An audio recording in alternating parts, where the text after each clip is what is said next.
Well, good morning, everyone. I'm waiting for the indicator to on. We are on air. Okay. Good morning, everyone, once again. On behalf of Mayor Tim Mahoney, who could not be with us here today, and myself, City Commissioner Tony Grinberg, we welcome you to Fargo and look forward to a wonderful discussion today about advancing our community and interests and the notion of public-private partnerships. I have kind of a script that Nicole helped me through, but I'm going to go sidebar out the script for a moment and then start with Mike, and let's go around the table and introduce ourselves and a comment or two about your interest in participating today. Hello, my name is Mike Almendinger. I'm with the Kilbourne Group, and we are a redevelopment company that works on mixed-use projects in downtown Fargo. And we are utilizing the Opportunity Zone program right now with 3 projects that are active and preparing to break ground this spring. Good morning. I'm Todd Burning with Epic Companies. We're a developer focused mainly on the Fargo metro area. We do projects across the state and into Minnesota. All of our projects are mixed use as well. Share lots of thoughts back and forth with Mike. And we have a project that we're not sure, and I'll explain today what it could be, how big it could be. And we do lots of projects with other North Dakota Housing Finance and different tools that help different people. Good morning. My name is Mark Fellmeyer. I am the production branch chief for the West region for the multifamily for the FHA platform. We're here hopefully just to be able to add value to this conversation and to see if we can partner. Obviously, we're happy to see that you're including opportunity zones in your plans. And hopefully we can find a way that the FHA platform would work for this particular proposal. Good morning. I'm Velma Navarro with the U.S. Department of Housing and Urban Development. I'm the Regional Director for the Office of Public Housing, Regions 7 and 8. And I'm just here to engage in the conversation, contribute as much as I can and learn from all of you, and definitely partner with the Housing Authority and Fargo to do what we can with repositioning public housing. Hi, good morning. I'm Evelyn Lim. I am the Regional Administrator for Region 8 of HUD. We cover Colorado, Utah, Wyoming, Montana, and North and South Dakota. I am really thankful to be here and talk about opportunity zones and how HUD can be a partner with you all on your projects. And I've brought all my experts here, including Joel Mansky, who's the Field Office Director of North Dakota. So thank you. Hi, good morning. My name's Angela Martinez. I'm the Regional Director for the U.S. Department of Commerce Economic Development Administration, based in Denver. EDA has done quite a lot over the last year and a half or so to make opportunity zones eligible for our funding. So we don't work on the private investor side, but we do support communities as they try to make themselves more investment ready. So looking forward to the conversation today. Thanks. Good morning. My name is Bruce Grubb. I'm City Administrator for the City of Fargo, and I would like to welcome you. Thank you for being here. We're halfway around the table, and in my 31 years, I can't remember pulling together this kind of horsepower all in the same room, the same meeting. So this is really exciting. Look forward to the 2 days here, and I hope this really charts a new course for others. Thank you. I'm Jim Gilmore. I'm with the City of Fargo. I work on a lot of economic development, redevelopment projects for the city, and we're I think looking today at how opportunity zones can help enhance some of the redevelopment tools that we already have in place. Alan, let's go back to you. Hi, I'm Al Hout with the Small Business Administration at SBA. We help small businesses get started, grow, expand, and recover from natural disasters. So as all federal agencies, we're charged with a focus on opportunity zones, and I'll share a little bit more about that after a bit. Okay. Dave Floor with North Dakota Housing Finance Agency. We have the low-income housing tax credits, the National Housing Trust Fund, and the state's Housing Incentive Fund that we administer. So we expect, hopefully, we'll be involved in a project in this area. So as we have been in Fargo a lot over the years. So. Good morning. I'm Alex Smith. I'm the Economic Development Representative for the Economic Development Administration for North Dakota. I work with local economic development groups and Lake Agassiz Regional Council on potential EDA investments that would be in an opportunity zone. Good morning. I'm Patrick Davis. I'm with the EPA. It's at this point that most people leave when I say with the EPA. So thanks for staying. I, like Evelyn, represent Region 8 at the EPA, and it's based in Denver. Again, that region is North Dakota, South Dakota, Montana, Wyoming, Colorado, and Utah. We're very happy to be here. The asset at the EPA that is involved with opportunity zones is brownfields. And I will talk more about that as the days go on, but if you have a brownfield in your community, I would tell you to give us a call, and we'll help you clean it up before you can put it on the market. And good morning, I'm Joel Mansky. I'm HUD's State Director in North Dakota, and I too, as Bruce said, have been around a long time, and this is as much focus as we've had from our federal, state, and local partners. And to do that with the private sector really builds so much potential for the future of Fargo, and I think this will be a great discussion today, and so thank you all for traveling. You're great. I'll be your bodyguard today. Too good. Good morning. My name is Matthew Pike. I'm the Executive Director and CEO of Fargo Housing and Redevelopment Authority. Thank you for the invitation, of course, but thank you particularly to Joel for initially brainstorming this event. Thank you for the city for hosting it. The Housing Authority, as you know, isn't just involved in thank you, Velma, for in the task of repositioning the traditional public housing model, but also serves as the developing in partnership with the city to meet its overall objectives to make sure that those who are most in need have affordable places to live with dignity. So thank you for this opportunity to be here with all of you, and I look forward to the discussion as well. Good morning, John Eunice with Eagle Ridge Development. Thank you for the opportunity to come here. We're a local real estate development company that focuses on both single-family neighborhoods, multifamily, commercial, and mixed-use development. And we do have some experience in redevelopment in other municipalities, and we develop property across Minnesota and North Dakota. Thank you. And staying off script, I'd like to give special congratulations to Nicole Crutchfield and her team. Nicole is Planning Director for the City of Fargo. And Nicole and Jim were tag team in the Planning Department years ago, and with Fargo's future, we emerged Jim into a strategic role for the city and appointed Nicole head of planning department. And so her team is doing a wonderful job, and certainly by assembly today of some talented individuals from the local area as well as regional and the federal government. So happy that you could be with us here today. Fargo's on the grow and on the move, and we're constantly looking at ways to improve and meet challenges. One of those, of course, is affordable housing. That you, from the federal side here, no matter if it's Fargo or Albuquerque or San Francisco or Washington, D.C., it's a challenge nationwide. And a little bit of reflection back to what North Dakota has put its rubber stamp on with public-private partnerships. I asked our guests if you've been to Fargo before. And my guess is everybody here said they had been to Fargo before, and you had a chance to experience downtown Fargo. In the middle 1990s, there was very little activity in downtown Fargo.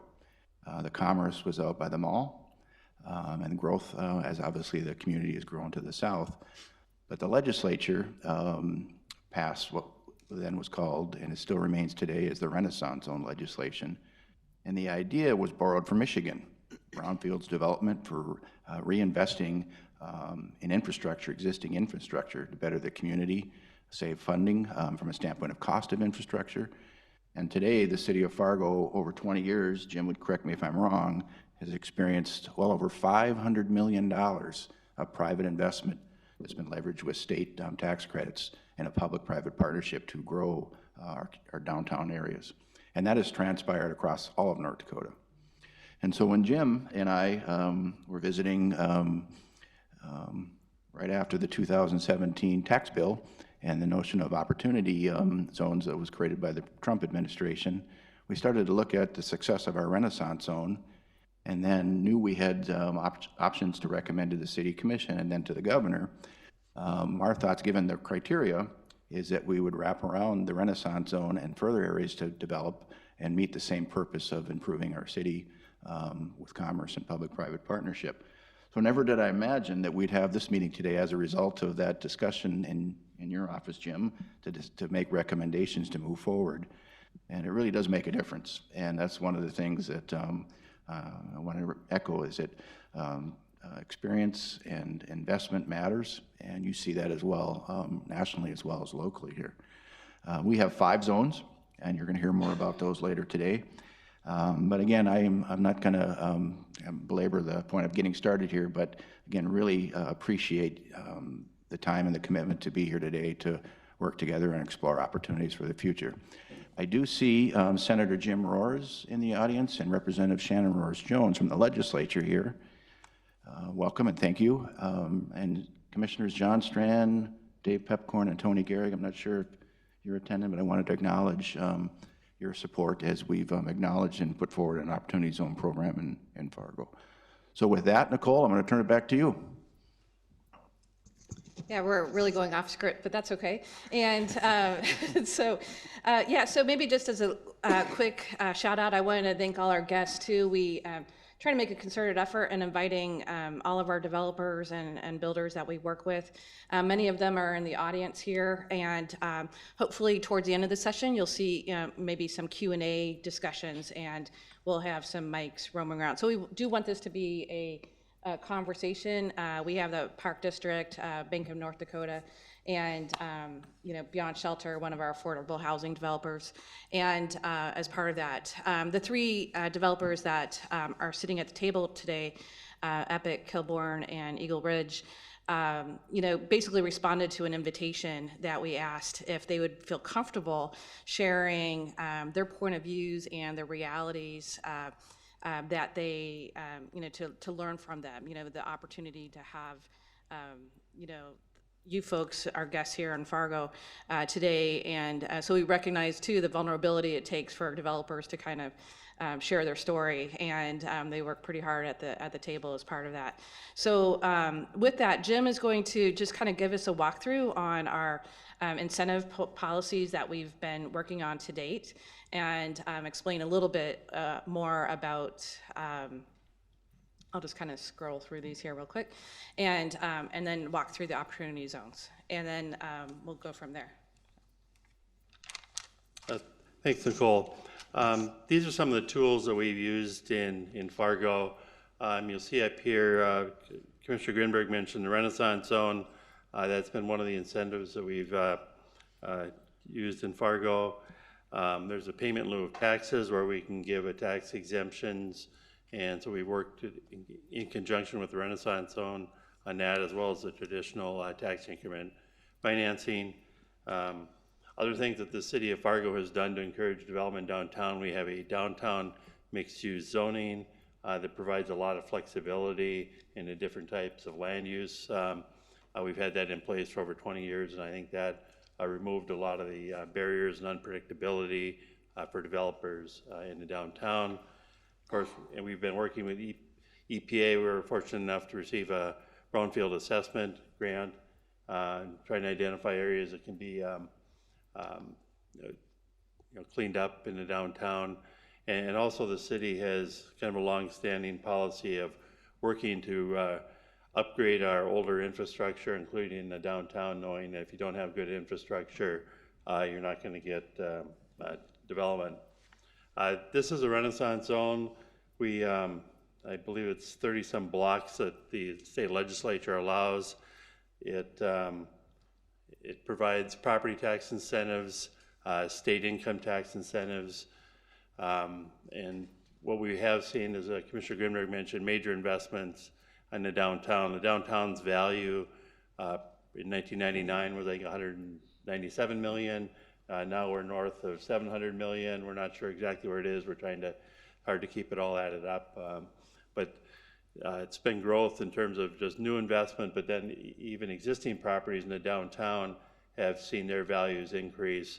I think from the downtown, we're now receiving over $4 million a year more in property tax revenue than we were in 1999.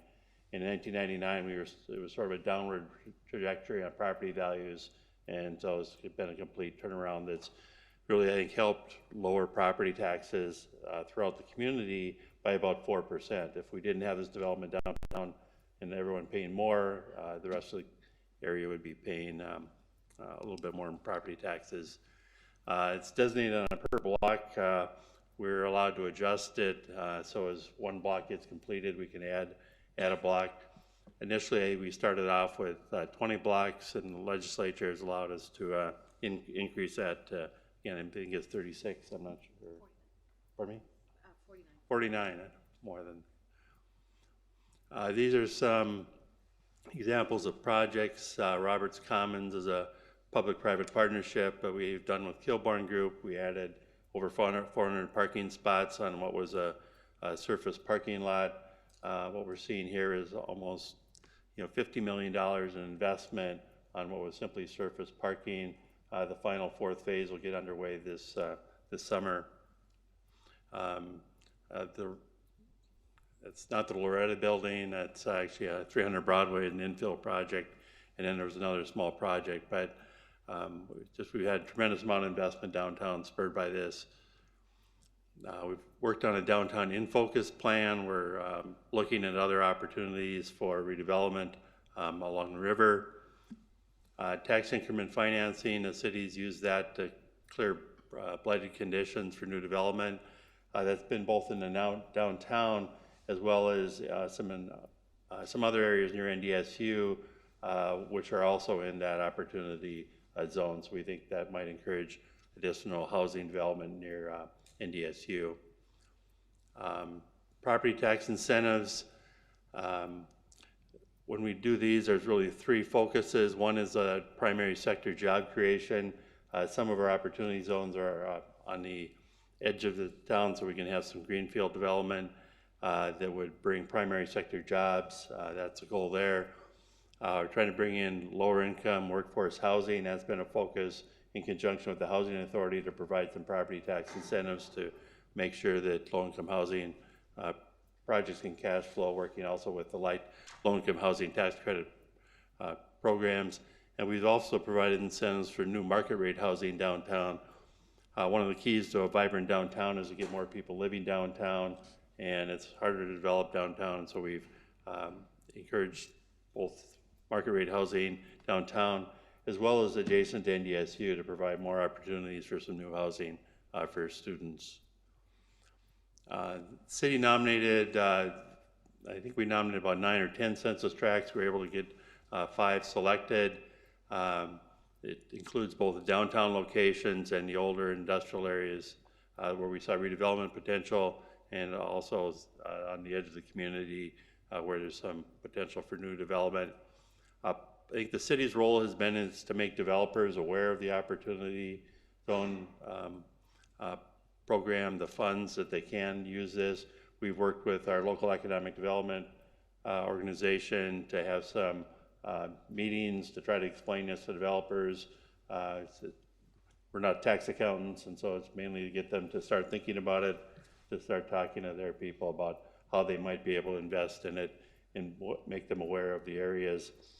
As you know, there's a relatively short period of time when you can get into these funds, and then even probably a shorter period of time to get projects done, so we know that's important.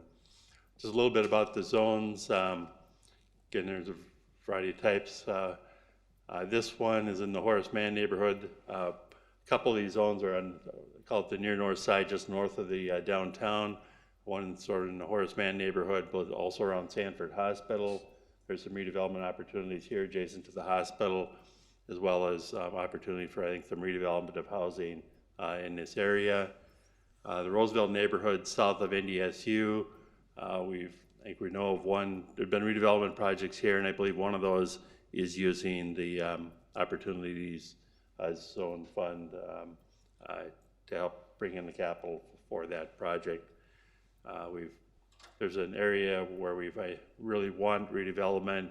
It's an older single-family housing neighborhood, a lot of deteriorated older homes rented by students, and we're trying to bring new housing in this area. The western edge of the downtown includes kind of from I-29 to on the western edge of the downtown. Here's an older industrial area, as well as a lower income neighborhood in the Madison neighborhood, where there's potential for redevelopment. And on the western edge of the downtown, that's where we've seen a lot of new housing being built because it's in close proximity to the downtown. And Kilbourne mentioned they've got 3 projects in that general area. Also the core of the downtown, still a lot of opportunities in conjunction with the Renaissance Zone, as well as riverfront development. And then one census tract on the farther, at the edge of downtown up against West Fargo. I think a portion of it is actually in West Fargo, where we're trying to bring in primary sector jobs to boost incomes. This is an area that would be possible. So just a little bit on the city's vision in terms of, really a partnership, trying to have mixed use, kind of affordable housing, more open space in the downtown. I think that pretty much covers what I was hoping to cover. Again, stress on the partnerships, affordable housing, mixed use development, and trying to create a vibrant community where we're going to want people to live here, because you'll know with workforce development, trying to have a community where people want to live is really important to being able to fill jobs in the future. Thank you. Thanks, Jim. And first of all, the important thing, I know especially for Mr. Davis, there's coffee in the back of the room here that just arrived. And it's pretty, again, this is supposed to be pretty casual, so feel free to get up, and what's in the pitcher in front of you is actually water. And so you probably figured that out. Yeah, so with that, I'll just pass the mic over to Joel. And then also I wanted to give a quick shout out to Kevin Hively. And if you can raise your hand. So Kevin is one of our consultants on the Downtown in Focus plan. We adopted the Downtown in Focus plan in 2018, and he was kind of billed as the marketing analyst, but he did a lot more than that in terms of bringing it down to a planner's level of understanding of markets and viability. And so we've invited him here just to listen in. And then I just maybe have some conversation towards the end when we hopefully get to this Q&A discussion. And did you want to say anything, Tony? Yeah, Nicole, I'd just add, I believe we also have members from Congressman Armstrong's office, Senator Kramer and Senator Hoban, if you'd like to wave. Wonderful. Thank you for being here as well. Yeah, so as I say, it's pretty informal. So I'll pass it to Joel. Either way, however.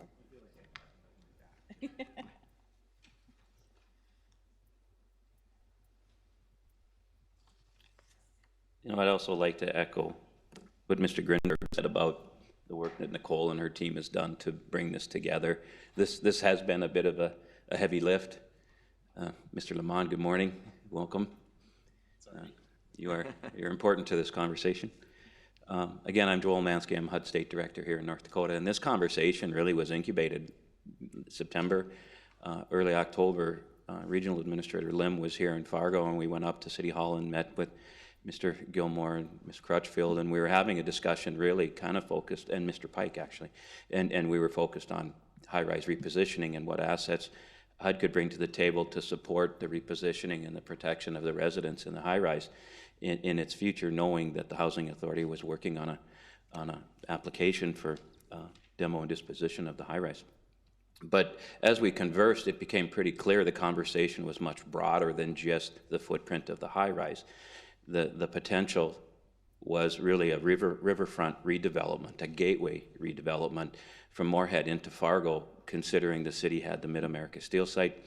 There's new infrastructure tying the two communities together, and there's a developer working on the south side of Maine on phase 1 of a redevelopment.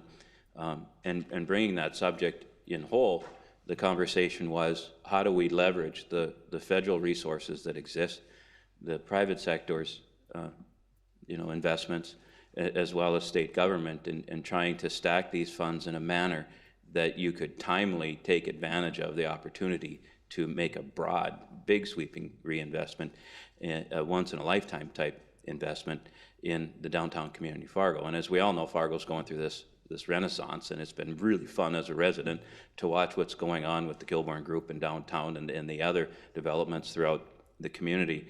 But this one in particular is a unique, timely opportunity considering the Housing Authority's position and its future forecast for the use or reuse of the footprint of the Fargo high rise. And so it's really been a unique setting.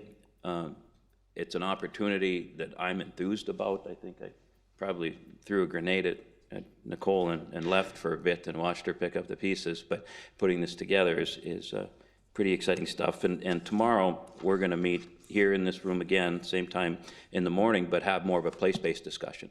Focus on leveraging those resources of the federal, state, and private sector on the broader footprint of the riverfront redevelopment. So I hope those that are here are interested and will be available tomorrow as well. Nicole, do we want to go into the introductions? So I found out this morning I'm emceeing this portion, and this is not my forte. So, but I think what we'll do, it's really important to understand the effort that the state of North Dakota, under the leadership of Governor Burgum, has, and the investment with Mr. Lamont in opportunity zone and the subject matter of opportunity zones. I think myself personally, trying to tie the pieces together of where opportunity zone investments fit into HUD's stacking of funds, or EPAs or EDAs or the state HFAs, has been somewhat complicated because it's a tertiary process for us because it's really been driven so much by the private sector. And I'm really interested in hearing the private sector's perspective on how we as federal or public entities can support your work. So I met with Alan Howitt from the SBA with James. And we sat down to sort of get caught up on the activities that the state had taken upon itself on opportunity zones and its engagement. And I came away from that conversation with James that day pretty much enthused, confused, and encouraged. And so I think what we'll do, James, if you're comfortable and ready, could you tell us what you told Alan and I that day about the efforts, the history of the efforts that you and your team have taken with and maybe introduce yourself. I'm sorry that I knew you had to come late today. So introduction and talk about your team and maybe the background and opportunity zones. Sure thing. Did you want me to come up there or do you want me to do it from here? What's the preference? No, I think you're good there. Okay. Well, hey everyone. I'm James Lamont. I'm the Director of Economic Development, more or less for the state of North Dakota, as well as finance and a few other offices at the Department of Commerce. Within that portfolio, if you will, is economic growth and development with a highlight or an emphasis on opportunity zones. And from a statewide perspective, you have a number of trends that are highly different than what we're experiencing, obviously, here in Fargo, with more or less an urban renaissance. We're starting to see some of that in Grand Forks as well, with the Olive Van project that will hopefully attract additional investment in the region. But what we're finding, so this is where it gets kind of confusing in that the Red River Valley is very blessed to have local developers who are taking full advantage of this and are raising capital. And to some degree, as we've gone out and engaged the space, and I don't know if you're aware of this, but there are over 100, the number changes rather frequently, but 100 opportunity zone funds recognized by the SEC and then their respective state level equivalents. And so we've gone to them and we've asked them to come here, and several have come here to take a look at what options and opportunities exist. But in the generic trend, North Dakota is in a difficult position. Geographically, two things happen. One, no one really understands the economics here. They tend to assume everything is boom or bust related. So immediately when you start speaking to folks that are on the coasts, if you will, because that's about where probably 80 to 90% of the capital for these funds reside, you find more or less that there's a reluctance to want to even look at North Dakota just due to the fact that they don't necessarily understand the fundamentals associated with the economy. And then second to that, they equate it more or less to what happens out west with the Bakken boom and bust cycles that we've experienced over the last decade. That said, we've had an amazing opportunity to, no pun intended, I guess, to educate these folks on what we're doing here in North Dakota. And the first thing that comes up is, with the exception of a couple of tribal designated census tracts, the western part of the state is pretty much void of opportunities for this program and like programs within sort of the federal system, because there are no low and moderate income counties really, or census tracts. So it's right away, a lot of these investments in that part of the state are just, you can't even have the conversation because it just doesn't exist. That said, one thing we've also observed with folks that come from the coast is there are a lot of worries about legacy costs. And what I mean by that is, so I grew up in New Jersey, and I've got a twin brother who has a house that he paid twice as much for, and it's probably half the square footage what I have here. The problem is he pays like 4.5 times the income tax, or the property tax that I pay. And when you look at the basic services associated with California, Washington, Oregon, and then if you look on the East Coast, it's kind of the same thing. You'll notice that legacy costs over 100 years or so have driven up property taxes to where this is what you see today. So why am I telling you this? I'm telling you this because this is probably the most attractive mechanism that folks at least have shared with us associated with our region. You don't have the legacy costs, which means our investment in the aggregate is more attractive. And second to that, they more or less want anchor projects. And what I mean by that is, have you been able to secure like a school or an anchor tenant that could basically mitigate a majority of their risk exposure? So we've had a difficult time finding that. We found it in a couple of areas outside of, and again, I'm giving you the state perspective. I know we're here in Fargo and you probably want to hear about Fargo, and I'll talk about Fargo here shortly. But you know, you heard when I walked in, and I apologize again for being late, I had a prior commitment. You know, I heard Jim referencing primary sector jobs. One of the biggest benefits we have here in the state of North Dakota is our primary sector designation. And what that basically means in plain English for those of you that have never experienced that is, once you become primary sector designated, like the world opens up to you for a number of programs, tax incentives, whether that be corporate or property, you name it. So that's sort of the key in this state to that development.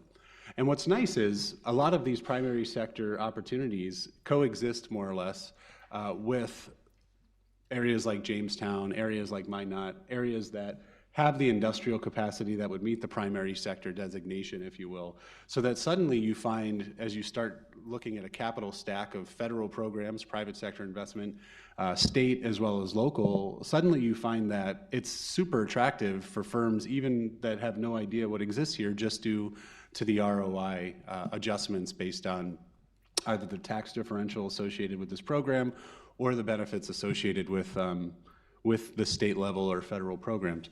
So when you come back to Fargo, however, or Bismarck or Grand Forks, it's a completely different environment. In Bismarck, I don't know if you're aware of this, but there's a lot of pushback to these opportunity zones because a couple of firms from Utah, I believe, went and bought up massive trailer parks, and they raised the rents, and so people there are kind of unhappy with what happened there.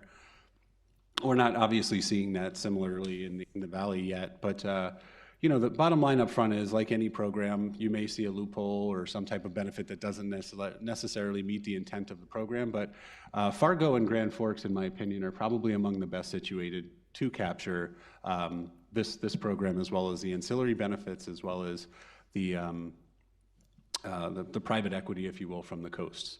So we frequently liaise with these folks. There are a number of projects they've come and looked at throughout the state, and we're doing everything we can to basically market the state as not just one big opportunity zone necessarily, but get away from that perspective of boom and bust. So it's been a unique sort of exercise, if you will, managing this process, because as you're aware, 90% of the people you talk to up front, they think opportunity zones, they think there's money that comes with it. And when you tell them there's no money that comes with it, you know, like right up front, I don't have $1 million check for you, it tunes a lot of folks off. But when you actually have the opportunity to educate people in the state, I find that they're able to leverage these particular programs as well as similar programs really well.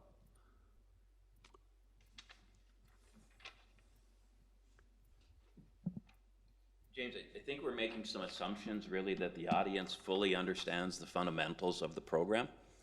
And I know you're well versed. Can you just give us a quick 101 for those that maybe are catching up to the broader subject matter? Absolutely. So opportunity zones, the basic gist, if you will, of an opportunity zone is if you have some type of capital asset and you decide to sell that asset, you basically have 6 months to defer the taxes associated with that asset into a project, which is what is now known as an opportunity, or in a project that's in a designated opportunity zone. So one, you're able to defer that tax gain, or rather the taxes associated with that gain. But secondly, and this is probably the best part of it in my opinion, if you make that investment in an opportunity zone, and you hold on for 10 years and you meet the maximum requirement, more or less the benefit associated with whatever investment you made becomes tax-free. Now, you'll still have to pay the deferral or whatever from a decade prior, but if you hold that asset for 10 years, then whatever the growth mechanism is becomes virtually tax-free. Not all states, but North Dakota does dovetail from federal tax law, so that would obviously not just be federal, but it would be state tax law as well, where you'd realize that benefit. But again, I think only 24 states have adopted the federal tax standard, so we're lucky to be one of them. Second to that, there are other schedules associated with the benefit realized from an opportunity zone. So if you decide I can't really hold on to this asset for 10 years, you can still defer for 5 or 7, and then there's a formula embedded in a very complex IRS tax code associated with this program, which would then realize whatever benefit that is for that 5 or 7 year period versus the full scale 10, which is where you realize the max. Everything I've seen, and this is probably what means the most to investors, everything I've seen, there's an aggregated average of, let's say you make a $100,000 investment and the return on investment is 8%. Everything I've seen from either the IRS or the private sector averages a 2.9% benefit on top of the 8. So all of these tax incentives would equate to, generically speaking, an additional 2.9% ROI on an investment in an opportunity zone. Now, that's the aggregated average, so it could be higher, it could be lower, it all depends. But that's more or less what I've seen. So there are several ways you can invest in an opportunity zone. Any one of you, if you're an accredited investor, you could walk across the street, buy a building, make improvements, and then self-certify. There's a form that you could use. You don't have to be associated with another company. You can invest in a group like Kilbourne. I think are you guys doing your second raise? Or first one. First one. You can associate in an actual opportunity zone fund, and private sector knows a lot more about these things, and so when Mike talks, he'll give you a synopsis on that. But you can more or less, you could self-certify, you can invest in a fund, or if you feel so inclined, you can pool with 4 or 5 others. Go to our, her name's Karen Tyler. She runs the basically the SEC equivalent, if you will, but at the state level. You go to her, you file for a securities license, if you will, because you're selling shares, and then 4 or 5 of you could pool in and realize the same benefit. So there are 3 ways to do it. Your own. You can invest in a fund, or you could, work with similar partners and just realize whatever shares associated with whatever deal you struck. So does that make sense, or is that super complicated? Well, it's over my head, but okay. Joel, can I just add a couple of things? Well, I was going to say we should ask questions, because I think this whole idea, the concept of this meeting was dialogue, and to create conversation and try to drill down to a place-based conversation. So yes, Evelyn. Sure, and I think one thing I don't want to forget is that with the Tax Cuts and Jobs Act, there's a whole plethora of federal programs that people can take advantage of. So with that, the President created the White House Opportunity Revitalization Council, and Secretary Carson from HUD chairs that. But it's actually 16, 17 now maybe, federal agencies. And we are tasked with looking at our programs to see how we can leverage federal programs so people can take advantage of the Opportunity Zone incentive. And we find a lot of times in smaller communities that if you're not attracting investors, that you can actually look at the public sector programs and perhaps take advantage of that. And where it really works is where you can leverage both the public and the private together. So the White House Council has been in existence for over a year now. We just released a report to the President in December that details the 180 action items that the federal government has taken within the Opportunity Zone. So at HUD, we've provided preference points for grants. We have a lot of FHA programs and incentives, and just a bunch of other things that we're happy to talk to you about where you can leverage HUD programs. And I'll let my other federal partners talk about the programs that they're doing within their agencies. But I don't want to forget the key point is that there are a lot of federal programs, and that's why we're here today to talk about how you can leverage federal programs in opportunity zones. I would like to add that a key part of the opportunity zones is that they were designated by governors in every state. They're in census tracts in areas of a state that that haven't seen investment in a long time. And in North Dakota, I know that you mentioned, Dr. Lehman, you mentioned Fargo and Grand Forks and some Native American reservations. Are there other opportunity zones in North Dakota? There are 25 total. They tend to cluster around cities, so you have Grand Forks, Fargo, you have Jamestown, Bismarck, Minot, then you have some smaller communities like Stanley, which is like northwestern part of the state near the MHA tribe, and then you have some in the south central part of the state as well as the north central part of the state.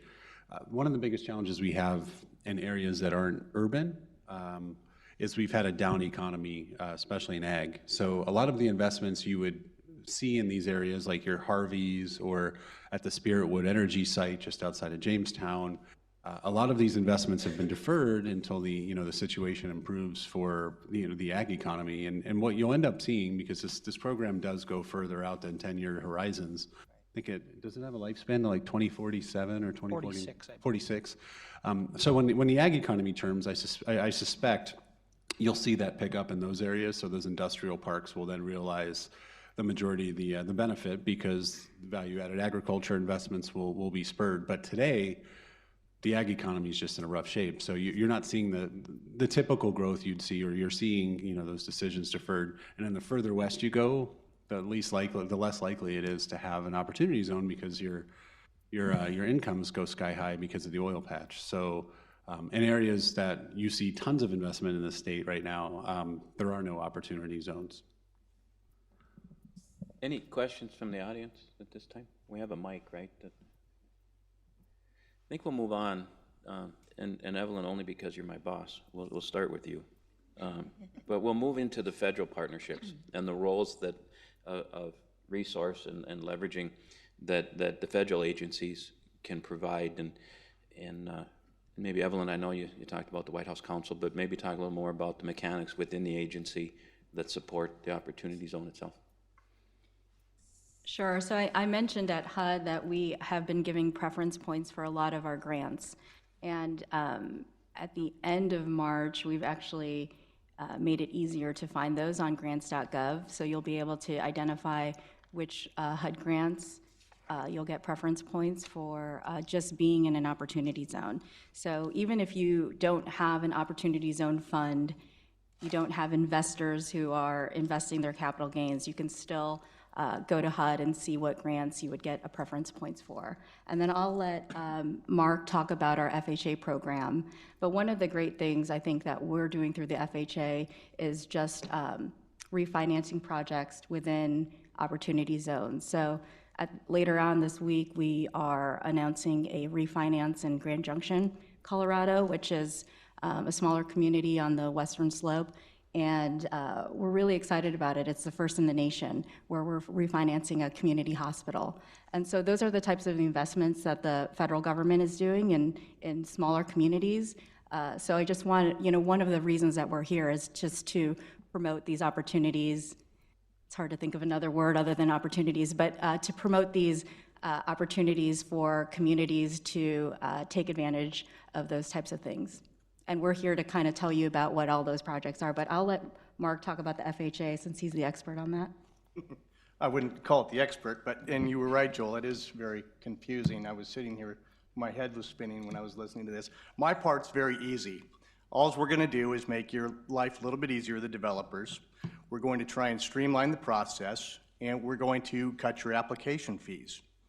I often tell people working with the federal government oftentimes is like hugging that bureaucratic porcupine. Well, we try and make that a little less painful and help the developers get through that process by assigning a senior underwriter to their proposals and allowing them to go in a one-step process, which saves considerable amount of time. We understand that timing on some of these deals is extremely important, and we try and do everything that we can to help accommodate those timeframes. We're also going to eliminate quite a bit of application fees from opportunity zones. If you have an affordable project, we will lower the application fee from $3 per thousand to $1 per thousand. On average, just to give you an idea, that's probably about a $30,000 savings on our average application fee. On a market rate proposal, we're going to lower that to $2 per thousand. So you're saving still $15,000 per an application fee on average. And as Evelyn mentioned, you don't need to take advantage of these nuances. You do not need to have that opportunity zone fund. You don't need to have those investors looking to defer their tax liability. Do we like that? Sure we do, because it would lower the risk on the deals that we are proposing to build.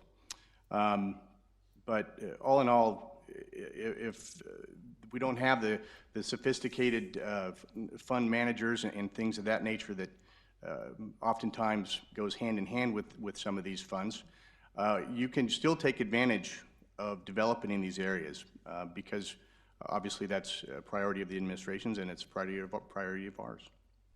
Mark, for those that aren't aware, can you sort of just give a basis of the fundamentals of the FHA multifamily insurance program? Sure. It's a very popular program because we are able to take an application. There's no construction loans. There's no takeout loans. We can lock an interest rate from the day that I issue you a firm commitment, which basically means that our construction process is on a draw process. And Joel, if I'm not hitting the points that you think that I need to, just let me know and I'll try and get there. So it's once we go through the application process and I issue a firm commitment to a developer, they can immediately start construction on a draw process without having a construction loan and the need for that takeout. And then there's a 40-year amortization schedule on those, so you always know exactly what the debt service is going to be, and they're non-recourse. So they're 100% guaranteed for the most part by the taxpayer. And so and when that is the case, the lender's cost of capital tends to be quite a bit cheaper. So that is reflected in lower interest rates also for a developer. So it's been a very popular financing vehicle, and we also have a refinance vehicle through the section of the Act called the 223F program, where developers can refinance projects under a shorter 35-year amortization, but you still take advantage of the lower interest rates and stuff that the platform offers. Yeah, exactly. Thank you. And just to add to that, because Mark does our multifamily housing, but we also have a 203K program for single-family homes where you can refinance up to $50,000. If you're in an opportunity zone, we've raised that limit so that homeowners can use that money to rehab their homes, which we find is a really useful tool in smaller communities as well, where perhaps there isn't a big multifamily project that's happening, but people can rehab their homes using that 203K program.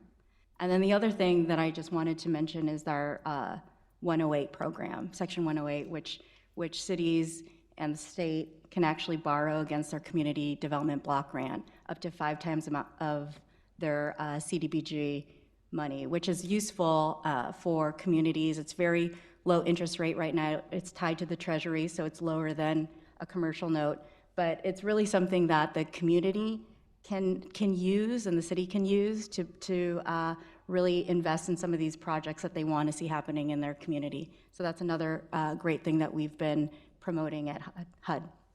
Yeah, and I know Jim's rolling his eyes when he hears 108 loan guarantees, but the truth is, and some of the work that Evelyn has put into this is that Jim, will provide the TA.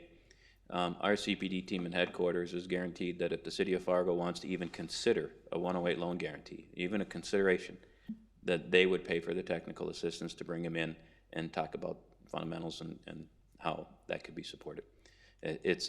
We realize that in a small market network like Fargo, 108 loan guarantees are a tough administrative lift. But if we can support getting you there, and if it is a tool that the city considers valuable rather than general fund obligation, something to consider. Velma Navarro's here from our Office of Public Housing, and she's the director of the Midwest Network, 2 states, and opportunity zones doesn't necessarily fall in your lane, Velma, but maybe you can talk about repositioning a little bit as the priority, and how that repositioning of public housing assets as a national initiative has the potential to layer itself in this discussion with opportunity zones. Sure. Thanks. Good morning, everyone. So with the repositioning of public housing, basically I have two networks, 10 states, and we have a large geographic area in my two regions, but a lot of it is not. It's a lot of rural, a lot of small communities, and so we recognize that there's a challenge with continuing to administer public housing where there are public housing properties or developments that exist. Many of our small communities have less than 20 public housing units. Some of them have less than 10, and are still required to administer those programs with the same regulatory requirements as a community that might have thousands of public housing units.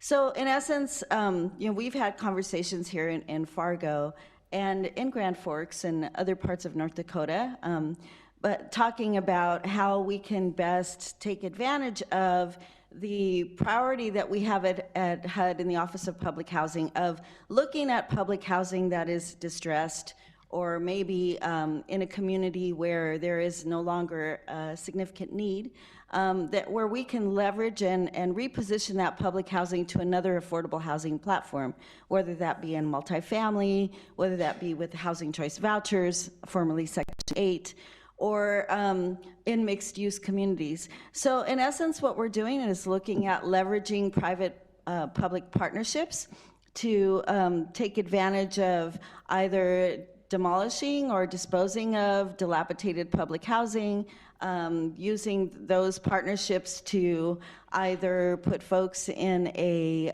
mixed-use community, whether in the same location or perhaps another plot of land where we can basically remove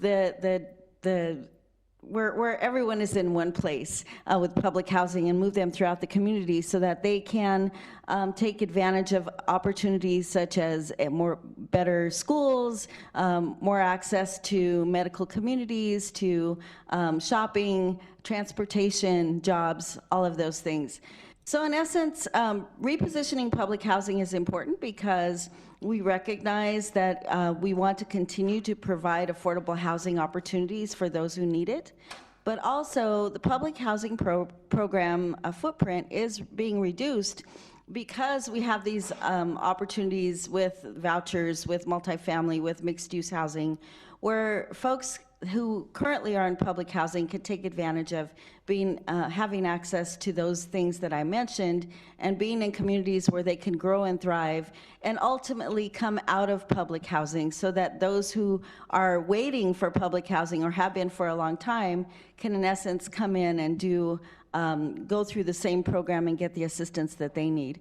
So repositioning public housing has a lot of benefits. What we're looking at is talking with the housing authority about your high-rise and finding, you've got an application in place, and we're supporting that as much as we can to do what we can to get that moving, so that not only do we address the residents and their needs, which is ultimately the most important factor, but also looking at how that high-rise currently impacts the community in the city and what can best be done with that property or that land, and just have it be a win-win for everyone involved. So we'll have a lot more conversation about this tomorrow when we're looking at the place-based opportunities that exist.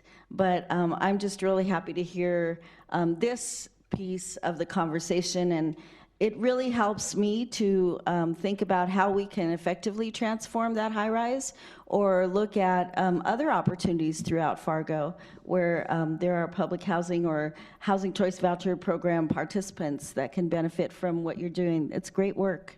Thank you. Thank you very much. Angie Belden-Martinez, she came a long ways from Denver. She's a regional administrator with EDA, and we're so happy you're here and appreciative that you took the time from your schedule, and Alex as well. Can you talk about EDA's platform with opportunity zones? Sure, thanks. So EDA, about, I guess, a year and a half ago, 2 years ago, made opportunity zones automatically eligible for EDA funding. So typically to qualify for EDA funding, you would have to have a distress criteria based on per capita income and unemployment. And luckily for the state of North Dakota, an economy that's typically done quite well, many of the communities have not qualified for EDA under that type of distress criteria. So for us, this opens up an opportunity to participate in some projects in communities where we might not have been able to participate before. We've also added areas that are connected to opportunity zones. So the project may not actually be in the opportunity zone, but if it benefits the opportunity zone and the people who live there, then it can also be eligible. So that's really opened up a lot of area for us to partner with communities and participate. We've also added opportunity zones as an investment priority at EDA. So that means certainly it's not automatic that it would be funded, but it just means that those projects are going to be more competitive as they come in and our review committee takes a look at those. In addition, we've added a tool for communities. It's on statsamerica.org, and it's really basically a demographic tool that communities can go in and map their opportunity zones, see what kind of industries are in the opportunity zones. It's a really dynamic tool that I would encourage you to take a look at, and particularly if you're planning to apply to EDA, it also gives you some good data to put into the application. So we really look at it, you know, not every single opportunity zone is going to be super attractive to, you know, public investors. As we talked about earlier, many of them are on the coast and may not see an opportunity to put private investment in these communities. But as Evelyn said, there are nearly 200 policy changes within the federal government. And it's really a laser beam focus that the federal government is taking to opportunity zones. So I think many communities could look at their designation as an opportunity zone as an opportunity to really grow their economy, maybe do some infrastructure projects that they don't have all the capital locally to put into it, and have some federal funds come in to their community. I'd also like to invite my colleague Alex to weigh in, and we certainly have some examples that we can share of some of the work that we've done as well. Yeah, and I'll dive into that a little bit more specifically. So EDA, I mean, our funding is usually geared towards grants that help out with industrial park expansions that ultimately result in private job creation. With that said, we concentrate on like workforce development facilities, whether it's a business incubator, some sort of training lab. We grant to public entities to help benefit that growth. So I think I represent North Dakota, South Dakota, and Western Iowa. Two examples of projects in South Dakota that we funded recently were a business incubator in Rapid City. That's about a $9 million building, and EDA invested about $3 million in the construction of that facility. And then a cybersecurity lab in laboratory in Madison, South Dakota, that's going to help with equipment to help train people to get cybersecurity type background training to hopefully get good jobs that we really need in this country, in this region. So going forward, I mean, my role is to work very close with Greater Fargo Moorhead Economic Development Corporation, James at the Department of Commerce, on sourcing and utilizing our funds in specific projects. And all of our funding requires a one-to-one match typically, so it's usually matching with local or some sort of private, maybe an opportunity zone fund or a state fund. So work really close, like I mentioned, with Lake Agassiz Regional Council, Amber Metz, who I don't think is here right now, but work really close with her too on sourcing those projects. So, and our funding's not going away anytime soon, as we kind of mentioned, the opportunities around to like 2046, but EDA is fully on board with, you know, helping support these projects for quite some time. So that's what I do on a day-to-day and help work with Angie on that. So thank you, Alex. Again, any questions in the audience? I want to make this a dialogue. Great. Mr. Davis from the EPA, can you talk about the initiative, the opportunity zone at the EPA? Up there? Of course. Thanks. most of these folks have heard this pitch before, so you folks haven't. So the U.S. Environmental Protection Agency, the asset that we control, that we use in opportunity zones, is brownfields. A brownfield, for those of you who may not be aware, is a portion of a community that has either real contamination or perceived contamination that is preventing its reuse or redevelopment. It might be a formerly used body shop, or it could be an abandoned rail yard. It could also be, in most cases, it's a former gas station where the gasoline tanks are leaking. So the leaking underground storage tank issue is a problem throughout this region. It could also be a former dry cleaner. Dry cleaners aren't always the best actors. If there are any dry cleaners in the room, I hope I didn't offend you, but we find a lot of contamination at former dry cleaners. If a community applies for a brownfield grant to clean up either a perceived or a real brownfield, there's a suite of grant programs and there are a suite of free programs that the EPA can provide. The two free programs are available all the time. They allow a community to call us, ask us to hire a contractor to come into that community and do a phase 1 and phase 2 assessment, and that's free. We pay for that. Then that contractor will put together a plan for cleaning it up. We'll tell you the extent of that contamination and give you an idea of what it's going to take to remediate that. Then we get into the granting application programs. Those are not free. They're not free. They're not available all the time. We have a granting season. But if you send an application in that is in an opportunity zone, you'll get preference points for that grant application if it's in an opportunity zone. The way I like to explain it is if two identical applications come in, and one is in an opportunity zone and one is not, the opportunity zone gets an extra point. If they're tied, this one will get the funding. They're not available all the time. We have a granting season. Communities like Fargo and Grand Forks and Minot probably have skilled grant writers to take advantage of it. What we're seeing in our very rural region is that rural communities that put together a prospectus for their projects, their opportunity zone projects, and it might be only 2 or 3. And in some of these rural communities, they have 1 opportunity zone. And if they put together a prospectus, to Dr. Lehman's point, it's hard to get investment into some of these rural communities, but if they have something to sell to the coasts or even to investors in Fargo and Grand Forks, it becomes a little bit easier. So we've been working with an opportunity zone fund in Colorado that is focused just on rural communities in Colorado. And they're overlooking the Front Range communities because they think there's real need in those other communities. The suite of brownfields programs can be found on the EPA website. It's just one sheet.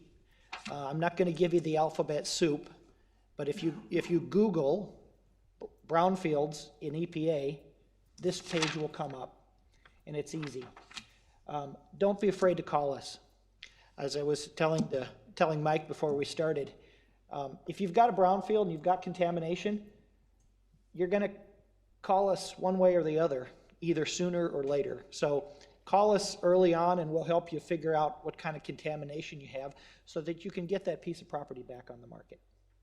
Thanks.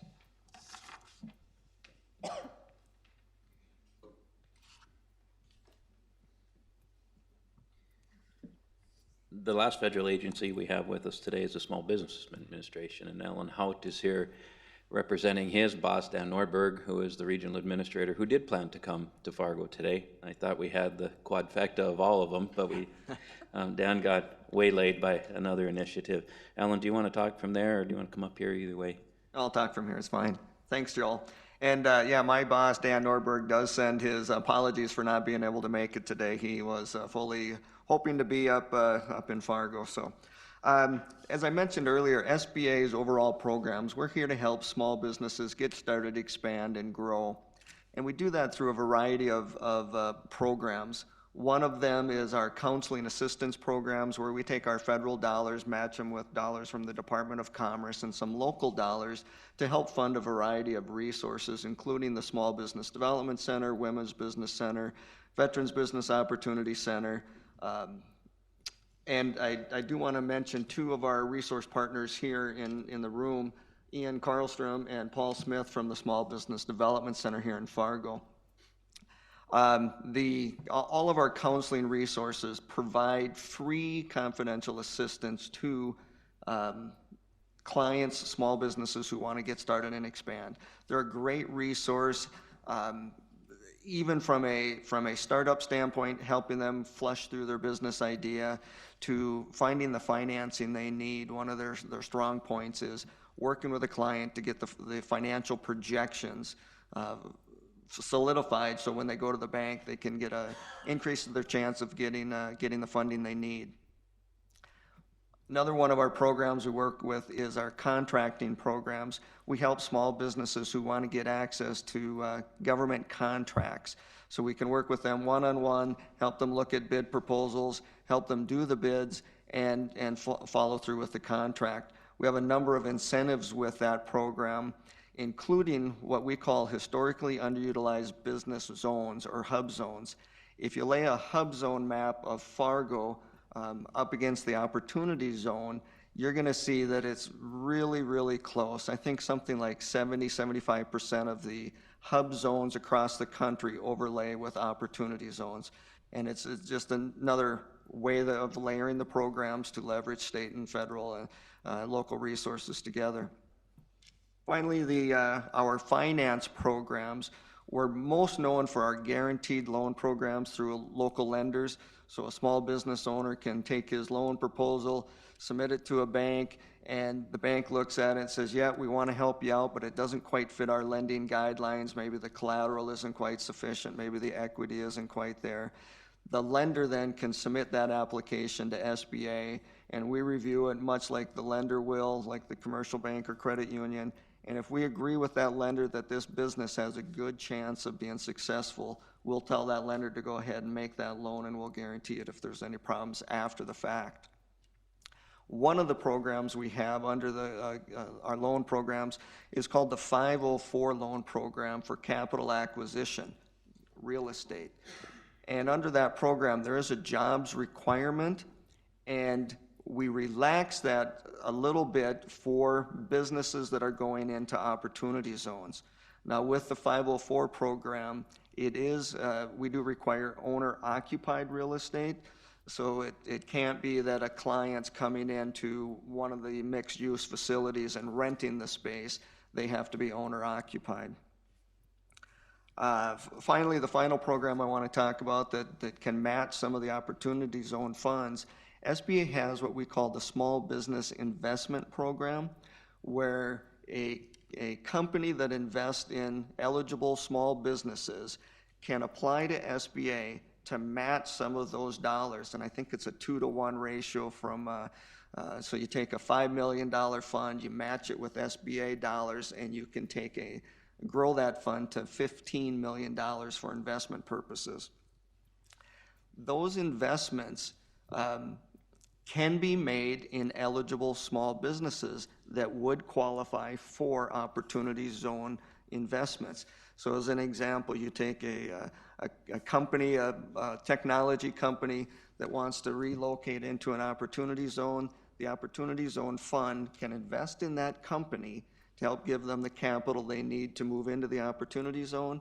And if that zone fund is backed by SBA, you can 3 times multiply your total investment. So it is It's not as specific to the Opportunity Zone funds, but it is a niche that you could use to layer for some of your Opportunity Zone investments. Thank you, Alan. Any questions for SBA?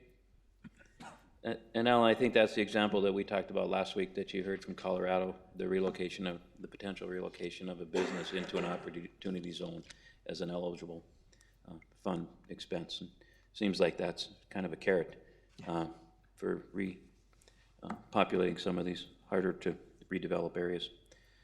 Dave Flores here from North Dakota Housing Finance Agency. And Dave, I thank you for taking the time out of your schedule as well. I think tomorrow's more primary for you. But can you talk maybe about the HFA and your Housing Incentive Fund program, LIHTC, low housing tax credits, and how that has potential to layer with opportunity zones? Thank you, Joel. I will do. As I mentioned in introductions, Housing Finance Agency, we have the low-income housing tax credits, the National Housing Trust Fund, and the Housing Incentive Fund, which all address multifamily housing development. We also have our first-time homebuyer program, first home program on the home ownership side. And we've, our National Council of State Housing Agencies, opportunity zones have been a big topic of discussion. And one of the things is they found it's difficult to mesh opportunity zone investors and low-income housing tax credit investors, for instance, because they have two different objectives in their investment. So developers have struggled with that, but they're finding ways to make it work. Mixed-use projects obviously are a good candidate for that, meshing the two different programs. So as time has gone on, there's been more of those type investments. So there's some good models to look at that have been done in other places that could work in Fargo, for instance, in Grand Forks. The investor on a tax credit project, they're looking for federal income tax credits. So they're not looking necessarily for a return on their investment. So that's kind of the difference between that and the opportunity zone. The National Housing Trust Fund, that's going to be soft money into a project. And then the same with the state's Housing Incentive Fund, which is funded through the legislature. On the biennium, last biennium, they funded the Housing Incentive Fund at $7.5 million, and that's all been allocated for the biennium through 2021. So that money is basically gone. And so that and the trust fund, National Housing Trust Fund, are soft money that can go into a project and can help get rents down to make them affordable. The issues with those programs, the trust fund and the tax credit program, is we're a small state, so we get a small state minimum that's allocated to North Dakota, and that's roughly $3 million each year for both of those two programs. So that's a cap on what can be done each year. One thing that's underutilized in North Dakota is what they call 4% tax credits. The cap is on 9% credits, which is the most commonly used. But 4% credits do not have a cap necessarily, especially in North Dakota, because it uses what the private activity bond cap, which in North Dakota, again, small state minimum is something over $300 million. That is primarily only used by our agency for our bonds for our first-time homebuyer program. And you can carry those funds over for 3 years. So North Dakota has roughly right now over $700 to $800 million of unused bond cap. So that 4% credits are not quite as attractive for the investor because you're not getting as much of a tax credit back investing in that, but that is bringing private equity into the state through the investors, which can be very beneficial. So we try to encourage the 4% credits, but it is harder to get those done. So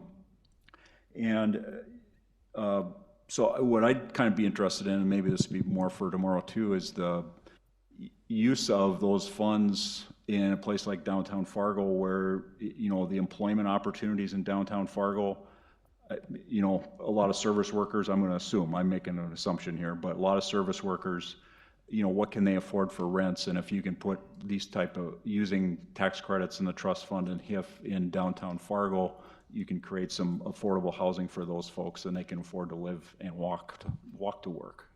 which would certainly be beneficial. One thing, Evelyn, you brought up the FHA 203K program for single-family rehab.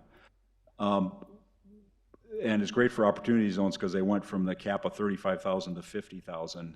The struggle that we have with the single-family piece is, number one, is the value there for them to, for somebody to go in and buy a house and rehab it. If you're a current homeowner, it maybe is a little bit easier because you could refinance your first mortgage, you've got the equity there, and you can get it at a cheaper cost than doing a home equity loan.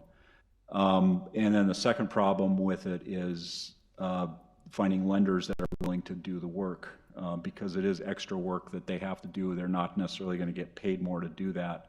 So it's getting that commitment from the lenders to buy in and let's do these rehab projects on homes. So it's an appraisal issue and the lender activity with it. So. Yeah, I wanted to jump in real quick. And John Eunice with Eagle Ridge Development. You had mentioned the Housing Incentive Fund, and I want to at least speak to that and something that Mrs. Navarro had brought up about maybe as a scattering in affordable housing units in maybe more traditional market rate housing projects.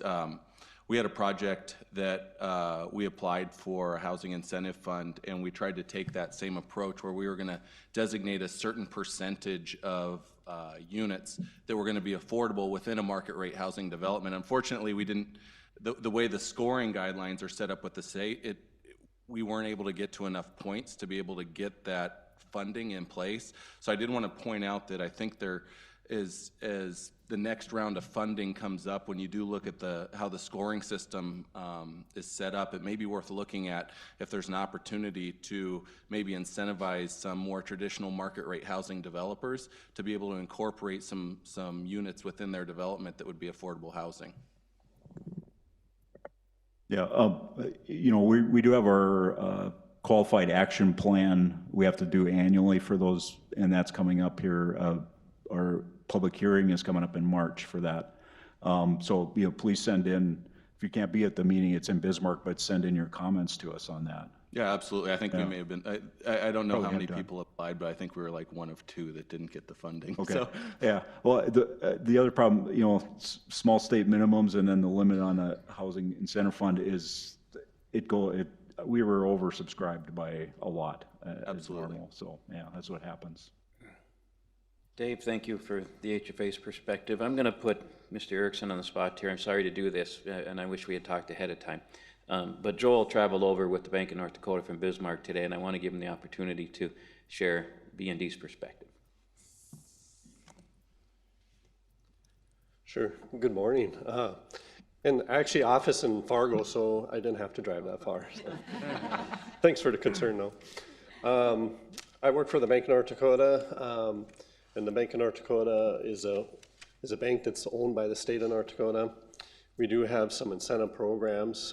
You know, when I think of and hear what we're talking about in this empowerment zone, probably our largest program is going to be the Affordable Housing PACE program. I've heard a lot of talk about affordable housing. The Bank of North Dakota's Affordable Housing Program provides up to $500,000 as interest buy-down for affordable housing.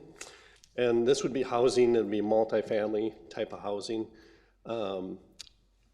Somebody had mentioned over here, I think, about a mix of market rents and affordable housing. We can work to prorate the buy-down based on if there are a few affordable housing units and there's still some market rate, you know, we can work with you to kind of prorate that buy-down. It is a partnership with the city, so the city provides part of the interest buy-down and the state provides part of it. Here in Fargo, it's a 65-35% split. So 65% of the interest buy-down comes from the state and 35% comes from the city. So we do have a PACE program too. So some of the projects in there that would be in an empowerment zone could be eligible for PACE buy-down, which is kind of similar, provides an interest buy-down towards a project. If it's a primary sector business, so if it's manufacturing, value-added processing, things like that, could be eligible for interest buy-down. And there could be some other projects eligible for interest buy-down. Just keep in mind, it's a partnership with the city, So the city has, you know, certain projects that they will support, and they have certain guidelines that they will use their interest buy down, you know, towards supporting the PACE program. So we'll work with you and in your projects, and we'll try to find the best fit for your particular project. So appreciate the time. Thank you, Joel. A couple more public sector conversations, and then we're going to get to the sexy part of this conversation. It's the private guys. We get to hear from the doers. Matthew Pike is here. Matthew is the director of the Fargo Housing Redevelopment Authority. He has been now for a little over a year. Is that about right? Year and a half. Year and a half.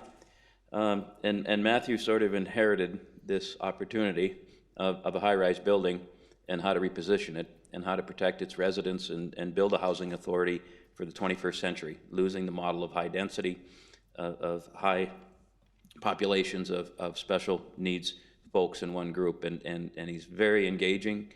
He's done a wonderful job. We're excited that you're here in Fargo, Matthew, and on behalf of HUD, we're excited to have you as a peer of ours. Can you share your perspective really on this conversation, opportunity zones, and your project? Sure. Thanks, Joel, and thanks, everybody. Well, there's a sort of two-part conversation. So for today, so that I highlight the discussions and the perspectives that have been offered from our federal partners and our state partner, Dave, I really appreciate seeing you again. And thank you for everything that the Housing Finance Agency does. A little bit of background, and this will be the deeper dive for tomorrow,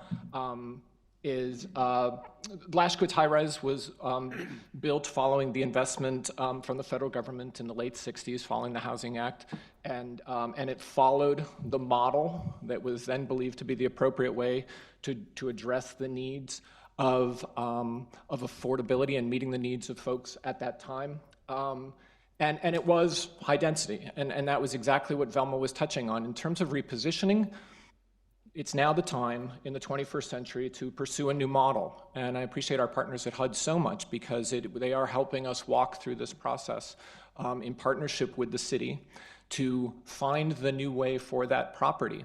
Do we know exactly what that means sitting here today? No, and that's why this conversation today and the deeper dive tomorrow is so critical to begin the investigation of how to layer this to the benefit of. I'm focused on those 2 acres over there at Renaissance Zone, I think it was 29, block 29, if I remember my map correctly. Thanks, Jim. But the interesting thing here is to see where this goes, because this public-private partnership is so important to my board and the Housing Authority, but from my perspective as a new member of this community, to see where we can go from here. We don't know exactly what that means, but I am committed, as is my board and my staff, to make sure that what we do ultimately serves the needs of the affordable community who need to know that that there is a place for them downtown, that there is a place for them to work and live and thrive and have the dignity that everybody else has who may not have the same opportunities that these folks have had in life. So that's our goal and objective, and staying focused on the tenants at this point while we've got this pending application for disposition of that property is the next focus, and I'm happy to talk about that now if anybody has any questions, but I know that it'll be the big topic of discussion along with the America Steel site across the street from that same city block. So thanks, Joel, very much, and thanks to everybody here. Matthew, thank you. And you know, I'm pleased to introduce this last guest because he traveled the furthest. He traveled from Boston.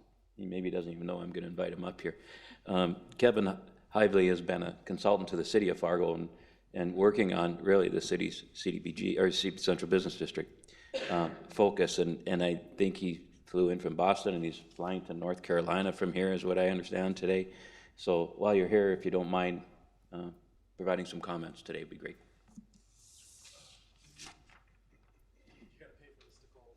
Yeah, I know.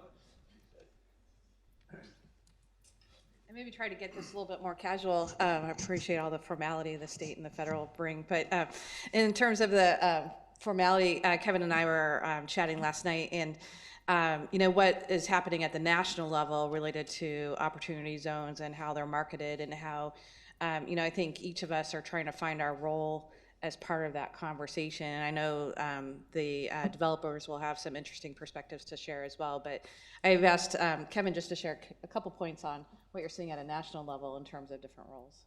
Sure. Thanks very much. It's really great to have you all here. I've actually not seen this before, not even in Rhode Island, which is like the size of a block in North Dakota. But the thing that's really interesting is both what we're finding is the promise and idea of the opportunity zone and how you actually stack the capital together with it. Like one of the questions that I have that came up about the 8% target return and the 2.9% on it, like what we're seeing is that what people are doing is taking the 2.9 and putting it in their pocket, as opposed to taking a deal that was maybe 5% return and suddenly now making it doable. And I think those become some of the questions that I have, and I'm really curious to hear how the developers are thinking about putting projects together. The other piece that I think that I would also suggest is important for North Dakota, particularly as it chases the technology and innovation and creative economy side and ag tech and some other things, is also don't forget that opportunity zone funds aren't just used for real estate. They can also be used for companies, particularly in places where risk capital is really tight. And in work that we've done with some high net worth individuals and family offices, what we've seen them do is the real estate stuff is basically a way to do a different kind of tax advantage deal, essentially. But what they're really interested, a lot of them are really interested in is the potential, particularly because of the hold, is the potential to put equity into companies that's potentially non-dilutive. And that's something that I would also encourage you all to think about as you roll this forward, that not just don't focus on buildings, but also focus on what takes place inside the buildings. Thank you.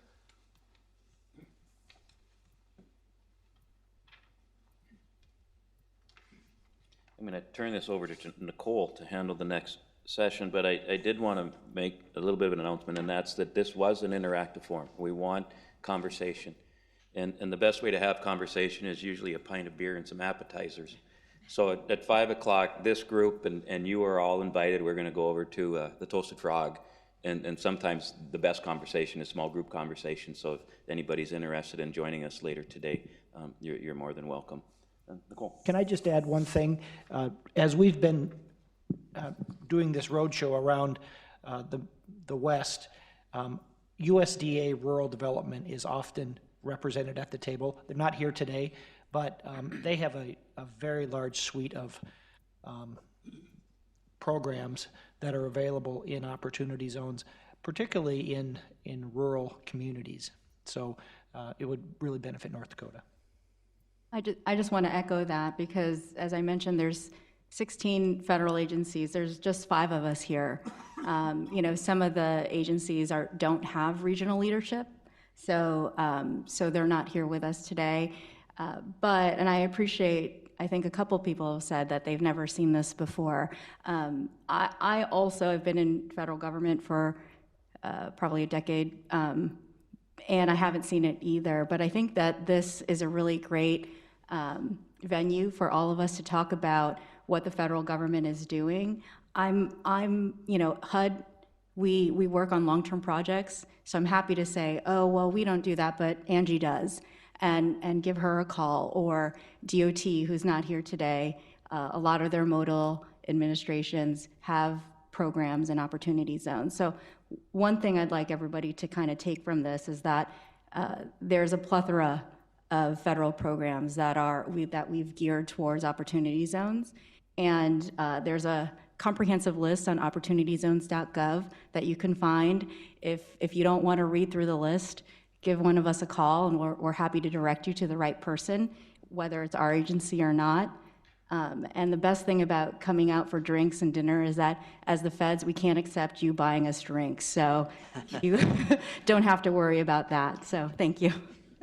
I'd like to make one comment too, is that from a federal agency standpoint, we're still new into this game as well. I know for SBA, we are looking for more changes coming to address opportunity zones. So whether it be fee waivers on our loan programs or other incentives, in the coming months, we expect to roll out some more programs specifically for opportunity zones. So look for those as well on the Opportunity Zone website.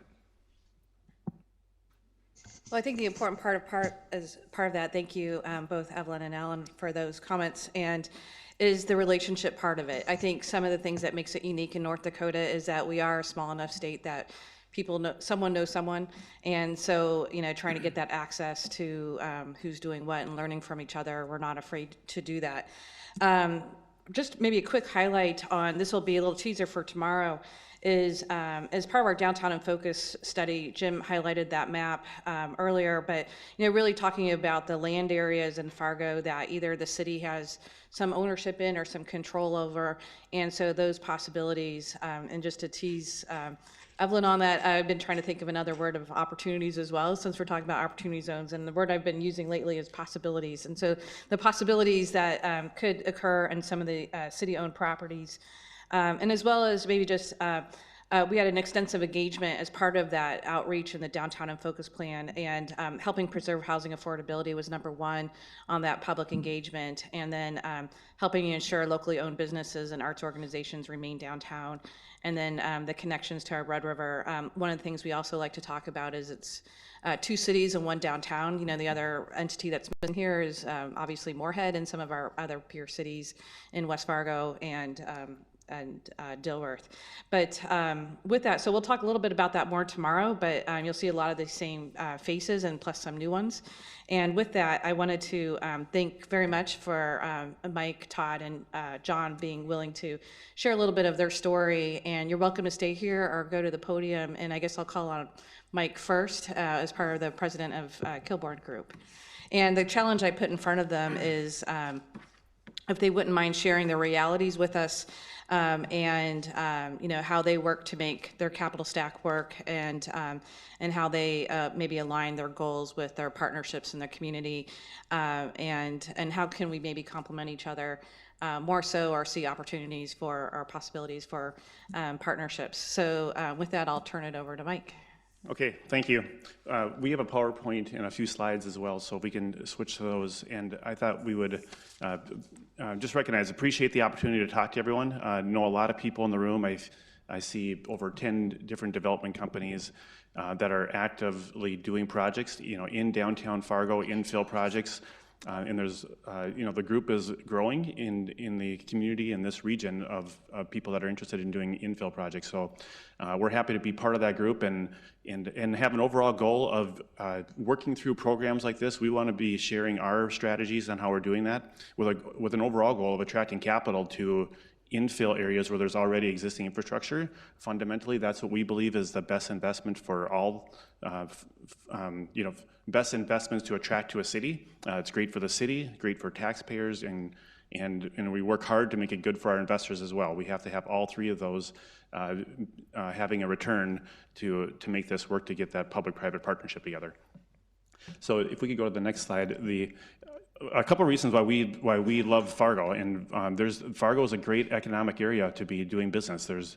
We have growing metro population, we have college town, we have high degree of graduate degrees per capita, low unemployment rate, and there's been really strong building here over many years. We say 5 here, but over the history of Fargo, there's been great economic activity for many years. If you look at the building permits, and some of this information just came out yesterday, actually, you can see that there was a peak in 2014 when Sanford built a very large hospital that pulled this one up to a level that was higher than typical. But this just goes to show, the gray bar shows the amount of projects that are, of building permits that have been pulled from the city of Fargo over the past 7 years here. And what we've done with Kilbourne Group is we've taken the green component and put that into what has happened in infill areas or in downtown Fargo as well. In 2018, the $120 million is related to the Block 9 project and the permit for that. But in the past, you can see that somewhere between, hovers around 10% of the overall building permits happen in downtown Fargo compared to new subdivisions. If you look at the overall housing that has been built in this area, there's about 38,000 units in the metro area. In the last 5 years, there's been about 6,000 units built in the metro area, and we believe that about 600 of those have happened in downtown Fargo. So again, it's about 10%. So when we think of the infill opportunities and where the market is at right now, and again, we have 10 people in the room that I know that I have all worked on some sorts of projects in downtown Fargo or infill areas. It's still a pretty small percentage compared to the overall economic activity that's happening in real estate development in the metro area. There's been a number of plans. We always like to start with the community engagement, and we're working hard to follow these plans that are put together by the community. We're working in a very exciting area. We have this is a historic center of our city. We have a cultural center of our city, and the public and the community have come together for over 20 years, creating plans, envisioning what are the possibilities of our existing neighborhoods. And along with that, it creates a lot of challenges. There's a lot of community input coming into that, but there's also changes that are being created for many people. When we build a project in downtown Fargo, we are impacting our neighbors, we're impacting people around the block, and we don't underestimate that. We believe it's really important to be communicating what we're doing, how those changes can be placed, and letting people plan for those. Because it is very challenging to do infill projects when you have existing businesses and people living in your surrounding neighborhood. But the most recent plan here is the In Focus plan. We're strong advocates of that. We look at it. We have it printed. I was looking at it last night. I think it's a really good plan, and when we hope that the city continues to implement these strategies for downtown Fargo. Going back to one plan, which was Go 2030. This was completed in about 2012, 2013.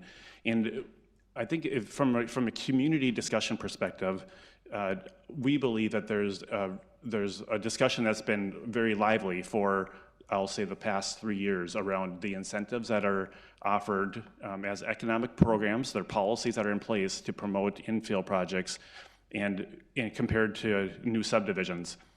We're a fan of both. We think that the city needs to have both development construction or development happening in new subdivisions and infill areas.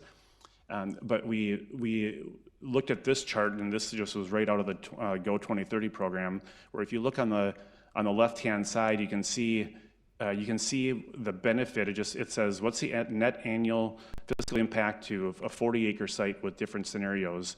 And then it talks about, and the right one talks about, the annual revenues and expenses of a 40-acre site as well. But you can see the benefits that a city has for working out projects where there's already existing infrastructure and infill. And that's where we see some of the policies being created as well that support infill projects. I have about 5 slides here that show people enjoying downtown Fargo. These are activities that are creating unique activities to this city, to downtown Fargo, and we always are enjoying thinking about the experiences that people have. We believe that this is where Fargo creates this differentiated city, the economy, the brand of Fargo that we think is going to be really important to attract workforce and continue the economic activity. With a low unemployment rate, we need to have a great city that people want to live in, and that's going to help recruit people to fill the jobs and help all businesses grow. At a high level, that's one of the beliefs that we have with Kilbourn Group. There's 3 projects, so if this segues into the Opportunity Zone projects that Kilbourn Group is working on. There's 3 of them that we have funded and we're preparing to break ground on. The upper left project is called Mercantile. This is a public-private partnership with the City of Fargo. The City of Fargo will own the parking structure that's in the upper right corner of that project. And then in the lower left corner of the project is the intersection of Broadway and 4th Avenue. And this will be a mixed-use project. We'll have about 100 apartment units, retail on the first floor, and then a parking structure, again, owned by the city of Fargo to provide parking for the north part of Broadway. The upper right photograph or rendering is a project called 1017 Broadway, and it's going to be about 65 apartment units in this project. And the lower left is called 1001 Broadway. It's for those of you who know where it's NP Avenue and 10th Street, where the existing park company and Nestor site or the Nestor bar are located. This will be in that location. This will have about 140 units with one restaurant on the corner of this image right here. So these are the three projects that we are working on right now, and I will share with you some details of how we have funded these projects and how we've presented it to investors as well. And as I kick that off, I'll just talk about the process of what we have went through with Kilbourn Group. We have utilized, we've worked on over 35 projects in downtown Fargo, starting very small projects to larger projects over the past 15 years.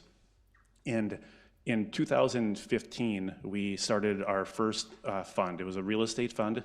It's called Downtown Fargo Real Estate Fund, and we have over 70 investors that are invested into that fund. And it's a focus on doing projects just in downtown Fargo. One of the reasons that we created a fund was to have aligned financial outcomes for all of our investors, because we are somewhat unique in that we're doing projects only in downtown Fargo. So we didn't want to have a situation where investor A was across the street from investor B, and I mean right across the street from each other, and having a conflict of interest on why the performance of one project is better than the other. So because we had a goal of just doing projects in downtown, that was one of the fundamentals of why we chose to do a real estate fund. We have been able to utilize that similar structure as we've created an opportunity zone fund.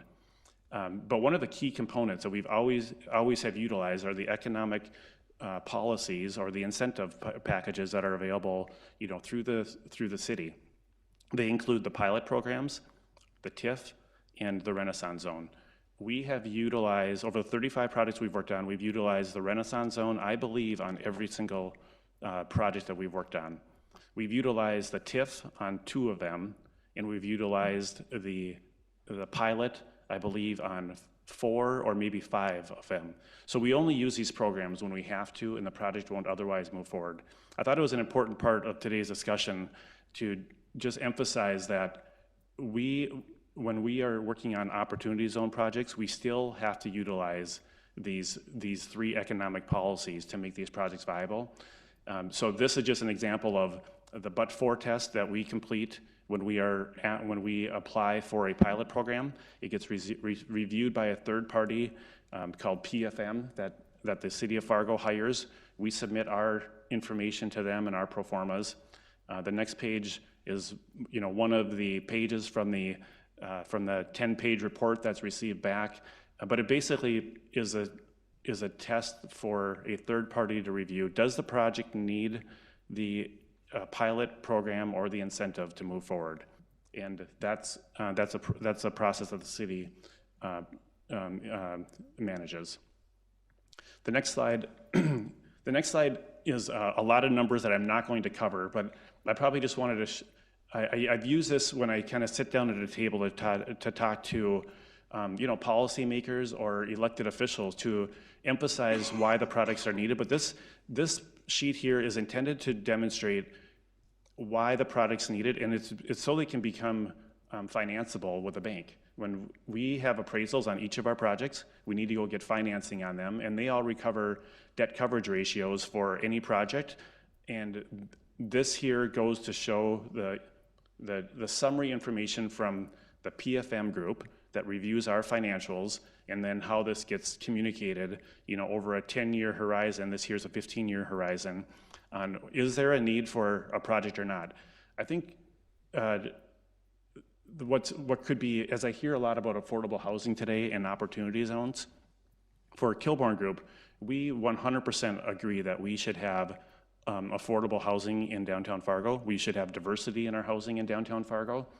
And the city, I believe, has made great strides in creating policies to allow us to now build market rate projects in downtown Fargo, which otherwise weren't viable 10 years ago, is what I would be my summary. Now that the policies are in place, Pilot, TIF, and Renaissance Zone are making these projects viable. If there's an interest in having affordability, we would welcome the idea of having a certain amount of our units being affordable in our projects, but we'd have to look at what I would say it's this chart right here to see how many years the incentives are offered to a project to make them viable. I think we're getting closer on this idea, and I have wrote down many ideas today that I've already heard from around the table, but I think our city's next goal is to figure out how can we create some sort of affordable housing in these market rate projects, and there's professionals that are reviewing these. There's there's a lot of rigor going into the applications and the review process, and I guess my summary is that I think we're pretty close on being able to provide some of those, but we do have to make them feasible, and they need to be able to get an appraisal so we can get financing on them like any other project. A summary that we have shared: once the project is approved, this goes to demonstrate. The blue line on the bottom shows what the projects are. This is 1001 NP. That's that Nestor site in the park company a couple blocks away from downtown. Right now, those are paying about $22,000 a year in property taxes, and it shows that we continue to pay those property taxes for the next 16 years. And then this chart also shows what property taxes will be paid throughout the next 16 years. So you can see that there's no property taxes paid for the first 5. And then we start paying incrementally, it's about 10% more per year over the next 10 years. And that's what the policy outlines right now for the pilot program. That's part of the city of Fargo. We think that's a good program, but also recognize that it's critical to make any opportunity zone project viable. All of our opportunity zone projects need these programs to be successful. So this slide here is one that we have borrowed from other, I believe it actually is from the opportunity zone federal program, and we kind of cut and paste this and have utilized this to describe what are the benefits of the opportunity zone to investors. On the left side, you can see a traditional investment. So this makes an assumption that you have $1 million of a capital gain to invest.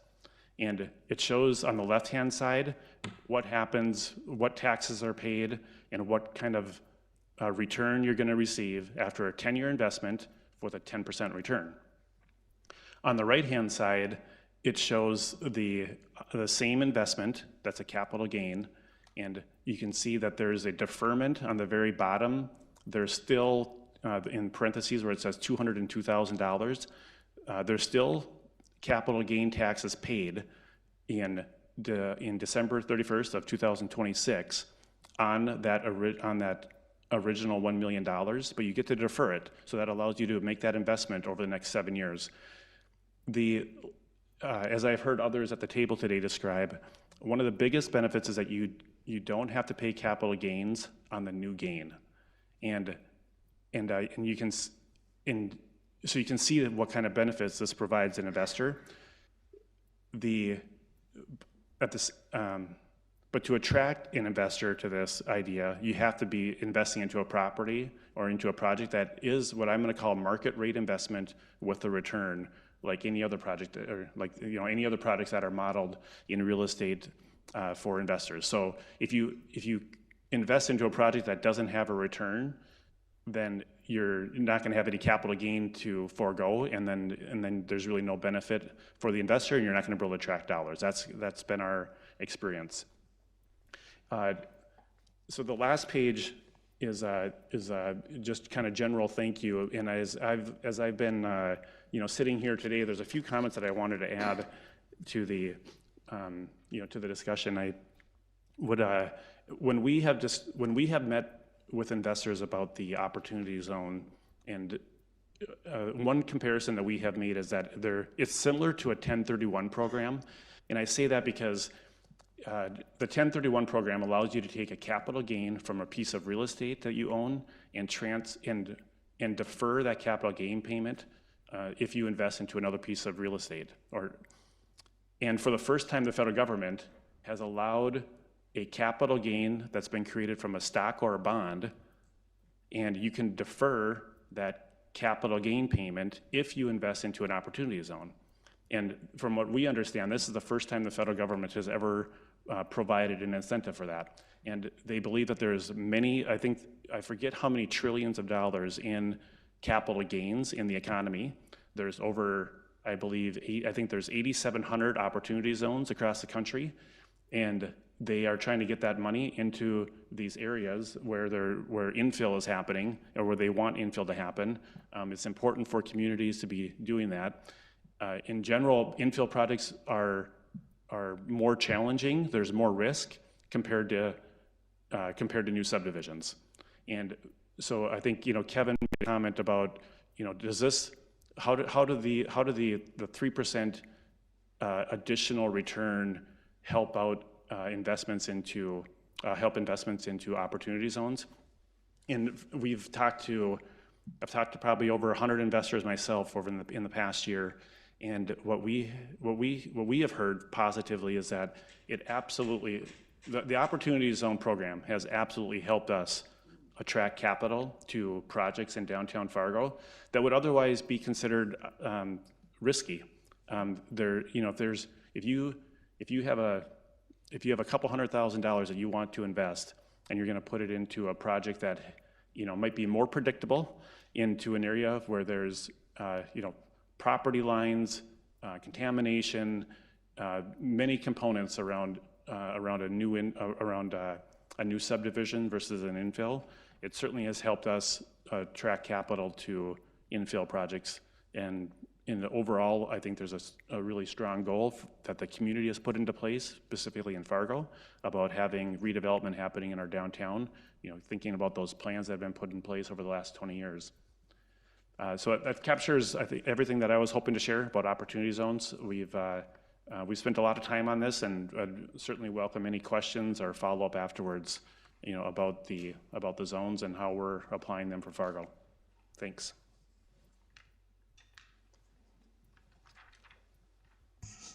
Well, thanks so much, Mike and Kilbourne Group, for sharing those experiences with us. Next, I was going to call on Todd with Epic, and I think Amy's going to come up and get access to your presentation here. Thanks, Nicole. I'll let Amy get organized here. I might change it up on you a little bit, Amy, just because we've gone through a couple hours of dialogue here, which has been really beneficial. Epic Companies is the new kid on the block for downtown Fargo.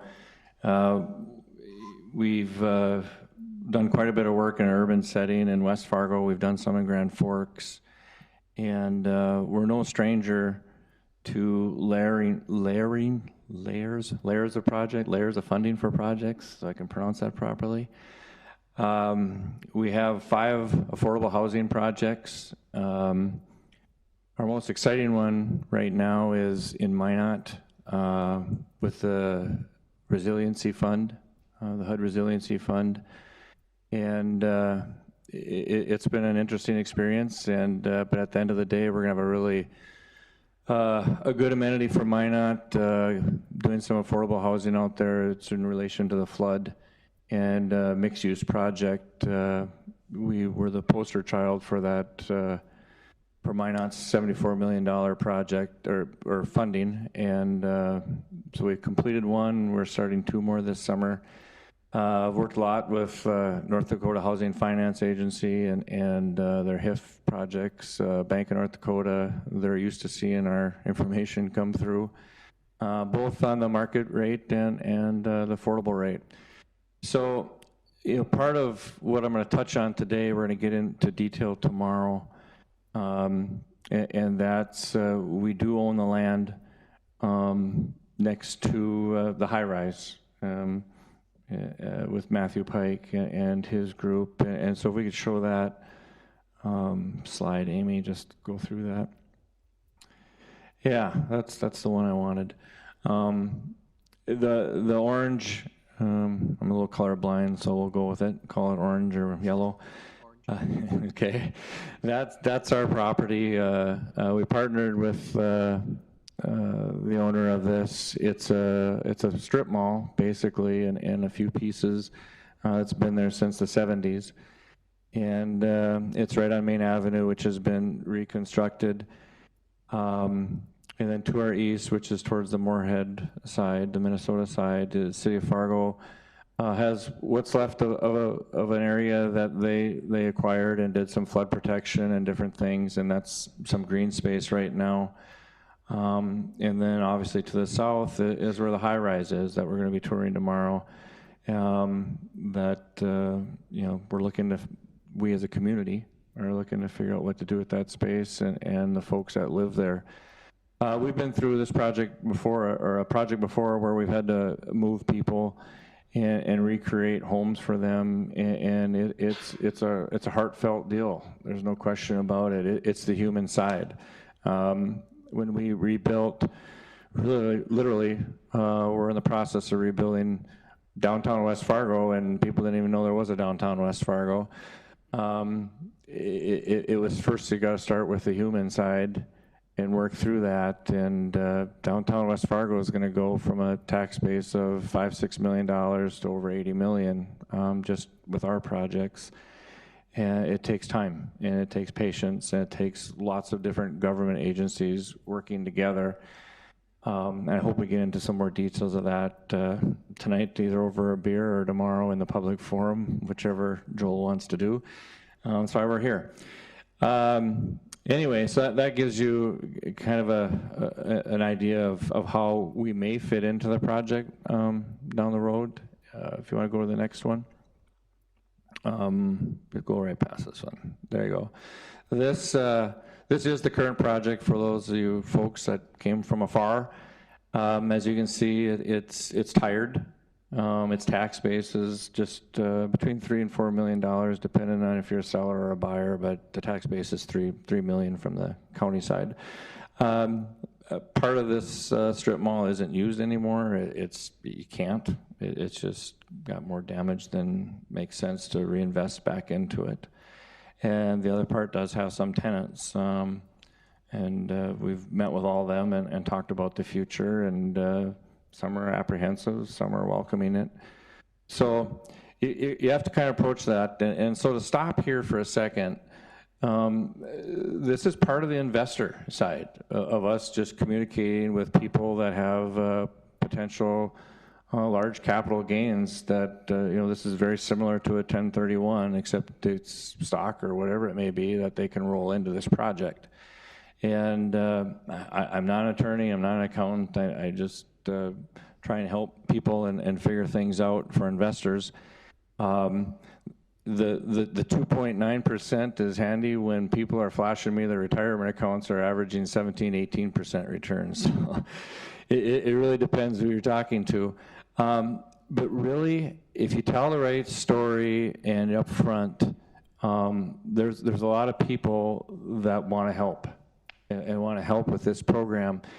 And people from my team, we're in the process of, I don't know where we are. We're not supposed to talk numbers, I guess, but I do. I'm very open book. Somewhere between $7-8 million has been raised in the last 4 or 5 months, and that's not me. That's the quality of the people that care.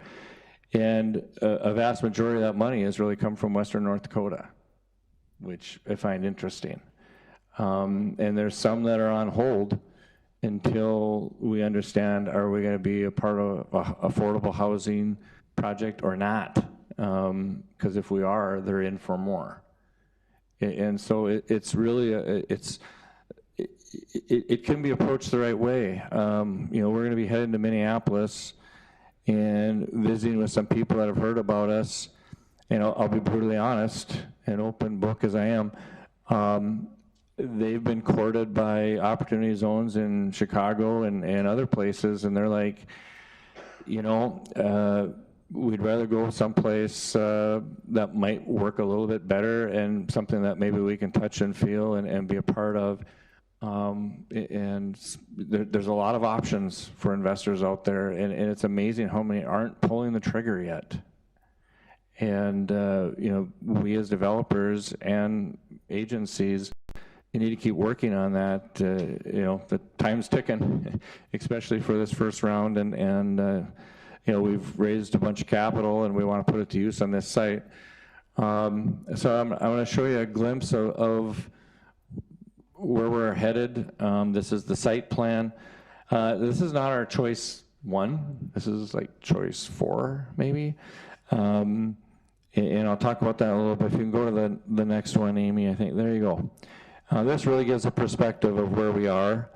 The building at the bottom of the page with the red, I think that's a video screen there, community video screen. That one we're moving forward with. And all of our projects are mixed use. They go 5 stories, 6 stories, and you can see to the left there we have 3 8-story projects coming out of the ground this summer and fall. The first project we're going to move forward with, we're in detailed design. It'll have about 50 units. And I learned something 2 or 3 years ago when I was at City Council in West Fargo. I said we're going to have some units that are affordable. And I got quoted as affordable housing coming to downtown West Fargo, and I'm like, no, that's not it. I know what affordable housing is, and we do quite a bit of it. But we're also making units that are good. We call them entry level. Where we can move forward and try and match what the needs of the community are. And our entry-level apartments that aren't tied to any government subsidy have been real successful. They're 600-700 square foot units with nice amenities, nice community spaces, and it gives those folks, you know, if they're new in life out of college or high school or whatever, all demographics really. A chance to have a place nice, and I'm also a pizza guy. I have a downtown pizza place here in Fargo, and we opened it, it'll be a 10-year anniversary. And I've watched a lot of my employees get concerned about, you know, where are they going to live? They don't drive. They walk to work, they bike to work. And, you know, Mike and I talk a lot about it, is we want to keep that workforce in downtown, you know, and so it's a real mixture of combining everybody, and that's what we want to do at this site, really. And Matthew and Nicole and Joel and I have had lots of meetings about what is the site. Is it just the site that we own? Is it the site of our neighbors? How do we work collaboratively together and have a community within a community, really, which similar to what Mike is doing on a much larger scale, of having all walks of life living together. I think it is really, really important. And so I'm just giving you an overview of who we are and what we're up to. And I hope, you know, tomorrow, you know, we can roll up our sleeves and figure out maybe how to help a whole bunch of other people and the city of Fargo. This is, it's kind of funny. This is, maybe funny is not the right term, but coincidental. This is one of the main gateways into Fargo from Moorhead, and this strip mall is called Gateway. And its notoriety is the Frying Pan, and the Frying Pan wants to move in on the main floor of this building, and we're working with them on that. They're kind of a mainstay. But, you know, so we want to have something, you know, that whether you're affordable or you have a $500,000 condo, your building is the same. Your amenities are the same. And it's also something that the city leadership can be proud of at their gateway. And I think it's very, quite frankly, I think it's very simple to put all those pieces together and do it right. And solve a lot of Matthew's, you know, 2 to 4 year outlook of what to do, and create some more things that plug into downtown Fargo. I think that's really important, is plugging into what everybody else is doing and doing complementary amenities, not competitive. And it's the same with the housing units and what we're doing. And that's why we work with Mike and trying to figure that out, so we can just keep downtown growing and getting different people to live, play, and raise their kids here. Thank you. I just can't thank you guys enough for coming.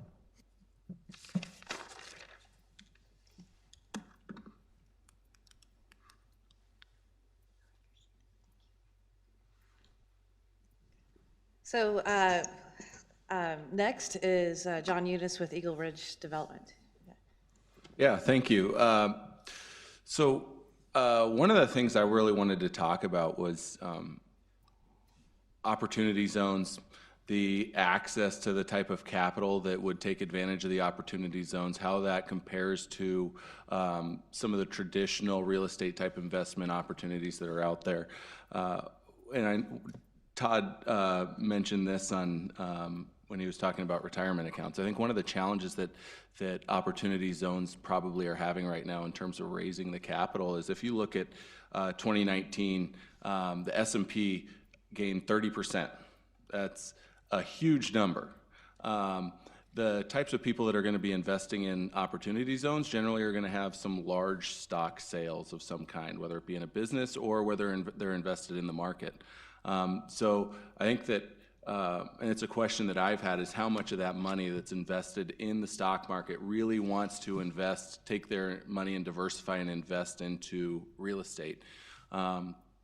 And one thing the opportunity zones did is they identified specific locations that they wanted to target for reinvestment. And generally, now downtown Fargo is not one of them, but generally these locations are less desirable from a real estate investment standpoint. So developers are given a tough picture in terms of trying to paint a real investment opportunity in something when capital gains, or people that are going to get capital gains from stock sales can simply just keep leaving it in the market and potentially see some greater returns. Because one of the things you have to remember is as we go through and start these projects, it takes a significant amount of time on the front end to get a project concept, to get it entitled and through the city, and to get it constructed. So for the first couple of years that they may be invested in a project, they're seeing zero returns. I mean, that project is going from whether it's an existing raw ground like what we had in Bismarck to a fully constructed apartment building. It's going to be almost 2 years before you start seeing any real revenue coming in on that. And that's 2 years where their money could potentially still be invested in other forms of investments that are making them actual money. So I think that's one of the challenges that opportunity zones have. I think that they can be overcome. I think overall the program that is a good program to help investment get spurred into areas that traditionally wouldn't see it. My opinion is that I think the real advantage of the opportunity zones are, and I can't remember who had mentioned it earlier, is relocation of businesses and improvements to existing facilities to be able to see it both on their business side and on the property side. I think that's where the real advantage lies. Speculative investments like traditional real estate investments end up being, it doesn't move the needle as much as maybe some people would anticipate. But I did want to talk also about some of the other programs that are out there that do play a huge role and help facilitate some of these redevelopment opportunities. Renaissance Zone absolutely moves the needle and turns a project that would not make any sense from an investment standpoint into something that at least gives you a runway to be able to prove whether you're going for market rate rents or whether you're trying to fill up a commercial space. It gives you that ability to have a runway where you aren't having to pay full property taxes during that time period. And that's a real advantage and definitely plays a huge part. Same things with the TIF and pilot programs. Again, those are great. They affect the bottom line of the actual investment itself, which is what all these investors are looking at. You have to remember each one of these projects is an independent business that has to function, whether the capital comes from traditional investors or whether it's coming from opportunity zone specific investors. The project has to work financially, and it won't just on its own by the opportunity zone. The other thing I did want to talk about, and I mentioned earlier, was the affordability component. And it's good to hear that there's a push towards integrating affordability within market rate housing. When you drive across the city, you see for hire signs across all types of businesses, not just in downtown, but in the more suburban parts of the metro area as well. So an ability to bring some affordable housing to those parts of the community as well, I think is going to have a huge advantage in terms of being able to fill some of these vacant positions that are out there.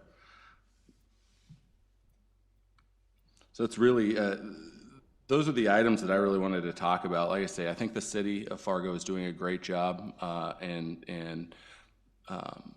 getting programs out there that help facilitate growth and development. One thing you have to remember is that cities don't build themselves. It takes a partnership with developers and investors. It takes a partnership with the cities and the business community as well to make a city, to allow a city to keep growing.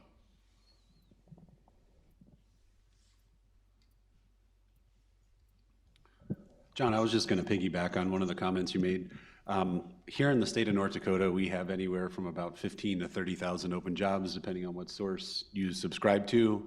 We tend to think it's toward the latter amount. But the bottom line up front is when you go out and you speak with communities as well as businesses, and you ask them, what is your biggest constraint for recruiting workforce? And outside of the metro area here, undisputably, it's affordable housing. And as a result, if you can't find that, it's especially acute in the West, which obviously, as I mentioned earlier, we don't necessarily have opportunity zone programs there, but it's a problem for us. People just simply have nowhere to go or nowhere to live. So anyway, and you'll see it more pronounced also in other communities, especially small communities, because you just have this, I'm sure you've seen this in your region, this wide gap of either houses that are under 50 grand that just require like total overhauls, or newer homes that are outside of the price range of the normal, median income rather of that community. And so figuring out how to solve that issue, and I think Fargo obviously is doing a fabulous job. I mean, they've designated so many programs to this that are augmented by the state as well as the federal programs. I think one action we have on the state side, and I don't know if it's an algorithm we develop or if it's something, but it sounds like there's this list that exists, and if there's a way to TurboTax it, if you will, to where someone logs in or doesn't log in and just answers 3 or 4 basic questions, it could potentially come back and say, hey, here are 3 programs that the state could do. Here are 2 applicable federal programs, and oh, by the way, the city of Fargo or city of Grand Forks, or I know this is a broader discussion, so let's say Moorhead or West Fargo could offer X, Y, and Z. So that's actually something I'll probably take back to see how quickly we could develop, because it would really, I don't know about you guys, but like I listen to a lot, and I know I'm super confusing when I speak, but then listening to the 20 or so federal programs thereafter, did anybody retain more than 2 or 3? It sounds great though, like there's all this money everywhere. So anyway, I think our action item is to go back and figure out a way to convey to our 10 developers here as well as state developers across the board, hey, answer these 3 to 5 questions like TurboTax in a form that makes sense, and then on the back end it generates here's what you could probably logically qualify for in your particular circumstance. I think the answer is it's not that easy. I brought the report with us, and it's actually, it's a chart in a Word document. So, for our part, we're trying to do a better job at HUD. So there's the grants.gov website. We're trying to put a tool in there so you can say, I'm in an opportunity zone, what applies for me? That's a HUD piece that has taken nearly 2 years to put into place, but other federal agencies are trying to do the same. So I think we'll eventually get there. Part of the reason why we're here is so that we could be that tool for you.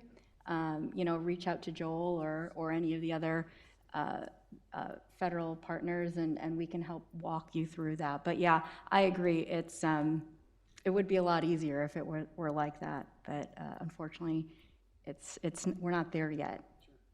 But Yeah. And one thing I wanted to bring up also is, and I'm sure that Todd and Mike can attest to this. I mean, we have to work really hard to get a market rate project to make financial sense.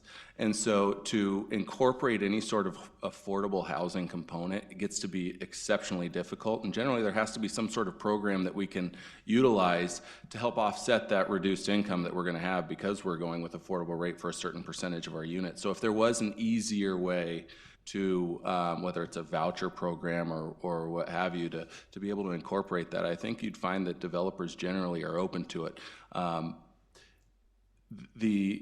Just the nature of the bureaucracy and incorporating some of these federal programs into a housing project becomes a fairly daunting task and definitely turns away, I think, a lot of opportunities that are out there.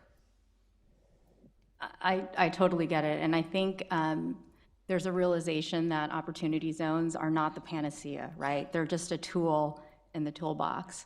And so there's many things that we can do, and we've been trying to look at, not just through the opportunity zone, but the president also signed a reducing barriers to affordable housing executive order, which at HUD we're looking at with 6 other agencies at what are regulatory barriers within the federal agency, and then we're working with our state and local partners to identify best practices and other things that other cities are doing to help spur development.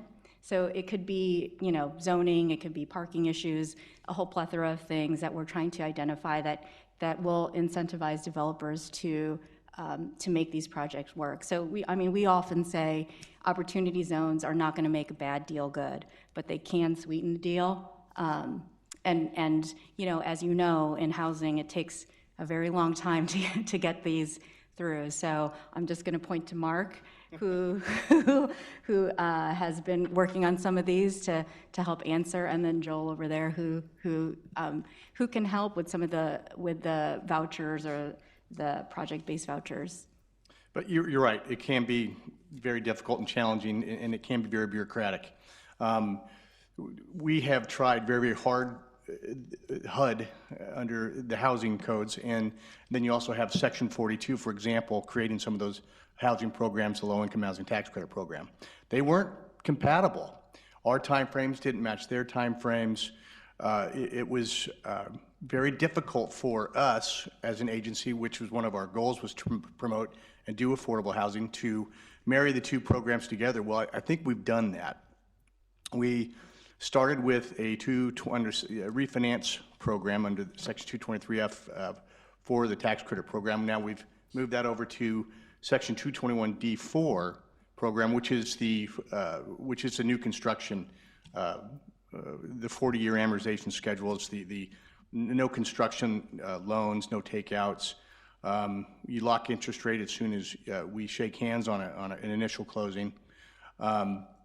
So we've really, and we've also changed a lot of our rules where we've allowed for those tax credit equity payments that go into a deal.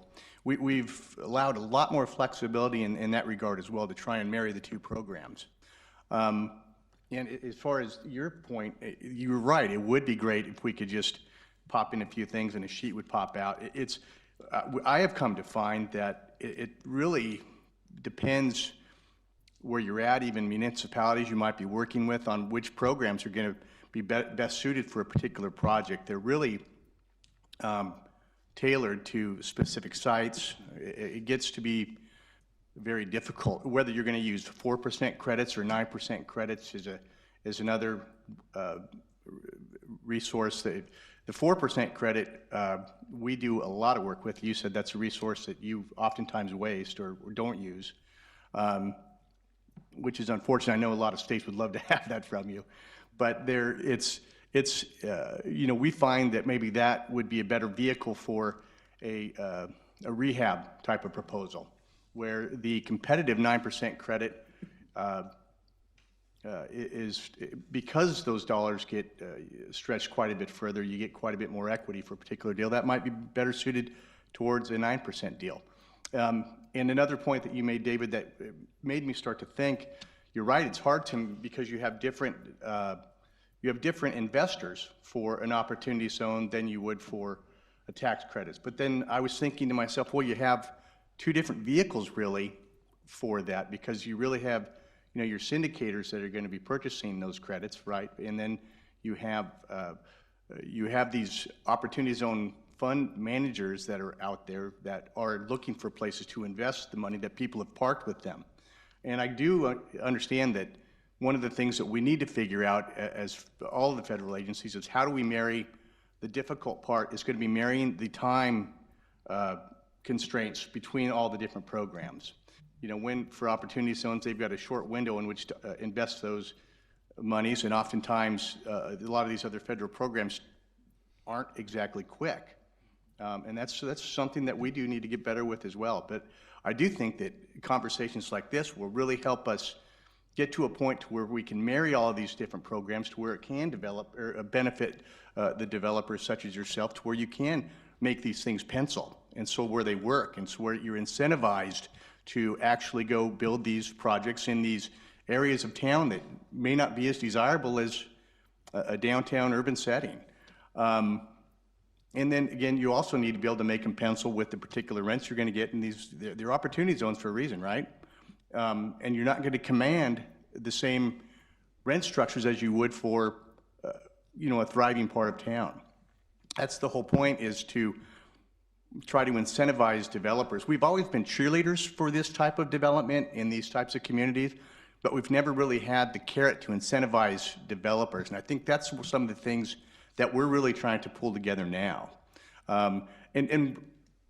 You know, and like a lot of you have mentioned, I think this is at its infancy stage where, you know, can HUD do more besides saving me up front on an application fee, which, you know, can be substantial. But is it everything that we can do? I know that we're looking at lowering mortgage insurance premiums to help with that. Has that come to fruition yet? Not necessarily for opportunity zones, but we have in other areas. We've lowered for adopting a green standard. You can get this. You can get your mortgage insurance premiums down to 25 basis points with on millions of dollars on a particular proposal. That's a lot of money in savings. And so there are a lot of these incentives that we're trying to throw out there. Like I said, we are trying to give you that carrot to go ahead and take advantage of some of these programs. And you never see Mark this excited about a program, so just Let's point that out to you, everybody. Affordable housing. I want to go to lunch with you. But I'll also point out that, you know, he'll talk to you and you'll get into the front of the line if you're in opportunity zone and you're not even using opportunity zone funds. So whether you're doing market, affordable, if you're in an opportunity zone and you have a development that you're thinking about, then give him a call and he'll help you work through that. That is true. We do have quite, like I was talking, I think it was to David earlier, where our region, which is 14 states that we have in the West, we're doing approaching $2.5 billion worth of business that we're on pace to do. We did $2.5 billion last year, and a lot of that, a very small piece of that was had an affordable component to it. Most of that was market rate transactions, and we want to be more of a player in that affordable arena. So if there is any way that I can incentivize a developer to build in an opportunity zone or to give me an affordable look, you're going to go to the front of the line for sure. You're going to get priority processing. Yeah, a question for the developers is, you know, if people have invested in an opportunity zone fund, is it really competitive out there to get them to put into your project, or are there more projects available than money, or, you know, how competitive is that? And then maybe just kind of follow up, how important is it that the project is ready to dig and ready to go? How big a factor is that in that someone's decision whether or not to invest in your project? Maybe John, Todd, and Mike. Sure, I'll go first on that one, Jim. I would say yes, it is very competitive for opportunity zone investments. There's a group of people that are investors with our projects and reinvested into the projects. But when you look at the specific people with capital gains that they're investing and they're looking for opportunity zones, again, there's, I believe, 8,700 of them around the country. And here we are waving our flag in the Midwest, in Fargo, with an opportunity zone, and kind of saying, hey, look at us. Fargo competed in that. For us, Fargo competes with the competition that's out there for other opportunity zones. We were told no many times as well, but we were told yes also. So it's not easy, but I do think that Fargo absolutely has the ability to compete for opportunity zone investments. The timing is important.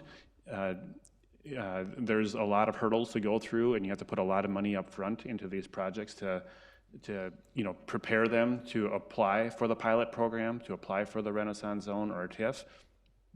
And I would love to see the process even easier, but I know we don't do projects in other cities, but I hear from people that say that entitlement process, is even longer in other cities. So we're in a good spot for the city of Fargo. Again, if we can make it easier, even better, but, I should just say more streamlined.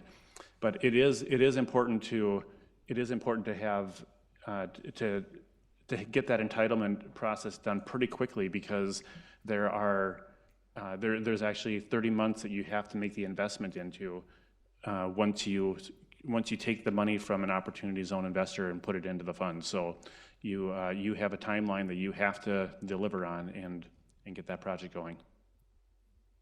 Yeah, I can comment. The timeline is extremely, being shovel ready and having a project is extremely important. And frankly, that's why we're going on phase one.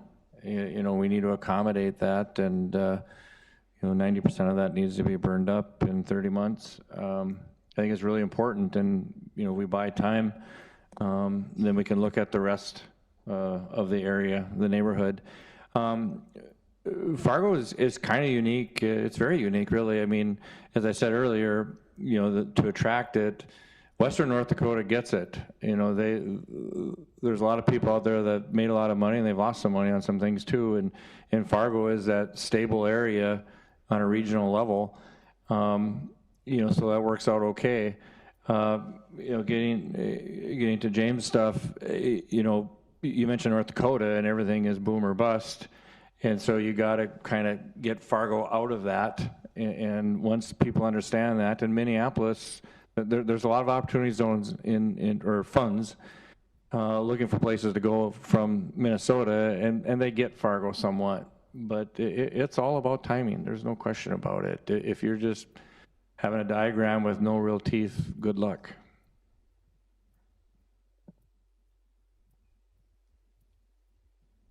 Yeah, I mean, I'd say timing's absolutely key, and that's where the city, I think, really comes into play in terms of being able to help facilitate, whether it's the entitlement process or even the permitting process. I mean, having a shovel-ready project speaks volumes when you're talking to people that are looking to invest in these. Hey, Jim, I was interested, you talked a little bit about the industrial park, and part of the, one of your opportunity zones is in an area that there may be a new industrial park. And I was wondering if you could talk about the plans for that area and how you're going to use the opportunity zones to potentially develop that area. It's a current industrial park that has a lot of vacant land. I think it's Commerce on 12th. It's out on the western edge of the city. It's the way that census tract worked, it happened to capture this.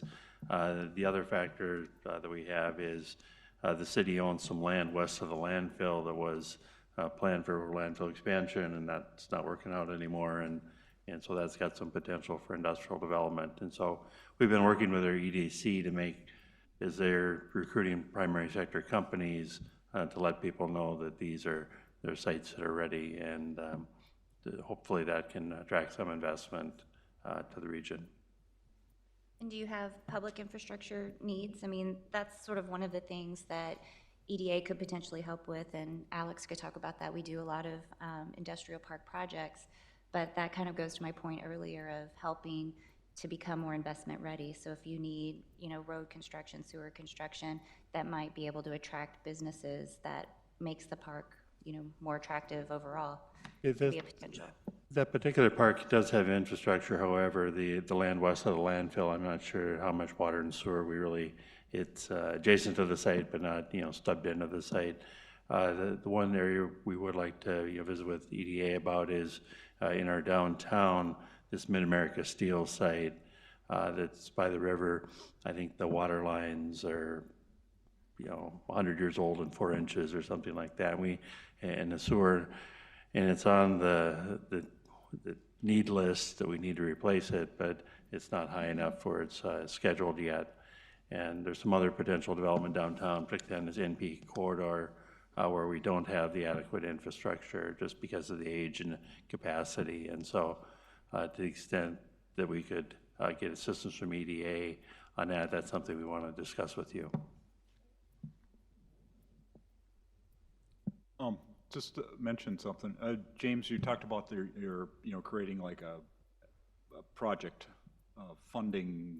You've got a project, and let's take a look and see what programs are available. That's something we'd be interested in talking to you about. And one thing is, all of our programs we have for development, they're going to work in an opportunity zone. I believe we do give some points for putting a project into an opportunity zone. And another thing that we're trying to do, John, Todd, and whoever else, developers out there, I know Lisa and Dan are here, we're going to be doing a memorandum of understanding to take over the home program administration with the Commerce Department. So try and create, so you want to do affordable housing, instead of having to go to 2 different agencies, you'll have one place to come for those programs. And now obviously Fargo has their own home program, so you'd be going to them for home in Fargo. But just so everybody's aware of that we're trying to do what we can to consolidate this stuff at one spot. So I'll add that a number of state programs are actually undergoing that similar concept. Governor Burgum's having his strategic planning sessions over the next couple of months. I think we're slated here in 2 or 3 weeks. But we are trying to streamline and make government at least as efficient as possible. Going back though to that algorithm, we have developed one for state programs. It's just a matter of figuring out. I know, so a lot of the economic development here in Fargo gets farmed out to the EDC, and we've had discussions about how do we integrate, so they've got a front-end solution where you can do site selection, but how do we integrate as a state maybe as you're working on their user interface so that it's more effective, if you will, when you look at a site, decide on a site, so then at least at the state and local level, you understand what you have available. And then as the programs become more mature and the IRS, because I realize the IRS continues to issue new guidance, but as this program becomes more mature and the guidance is more concrete and solidified, perhaps at that point we'll be able to leverage some type of back-end integration. I don't know. I know the federal government, it's a challenge sometimes because their IT rules are very different than ours at the state level, but I think there's certainly something we could do at some point. And I just say, we had our strategy review. I think we were one of the first ones, along with Bank of North Dakota. I think we were lucky, one of the first ones. But that was definitely reiterated in that we push our programs to infill projects, and we try to do that now. But the governor was very specific about that, and we agree with that. So. I'd like to take this moment to see if anybody from the audience would have any questions. I know we have a lot of experienced developers in the audience. I might call on a few of you. No, just kidding. But any questions that might embark, or any conversation or topic you feel like that's been missing in this from your point of view?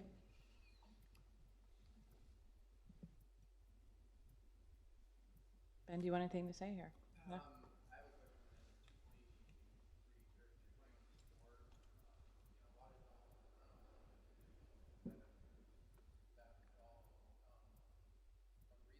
Is the amount of time it takes to get it approved. It's about a year window. You mentioned you're shortening that timeline, and that you can go at a firm commitment, but historically that firm commitment is a long process. So I think it's a great program, but it also layers in the Davis-Bacon wage requirements and stuff like that, and depending on which area we're in, it kind of it's challenging to make that capital stack work. That is, there are some challenges there. You mentioned quite a few. We're working through all of those, and we have tried to hold ourselves more accountable to our timeframes.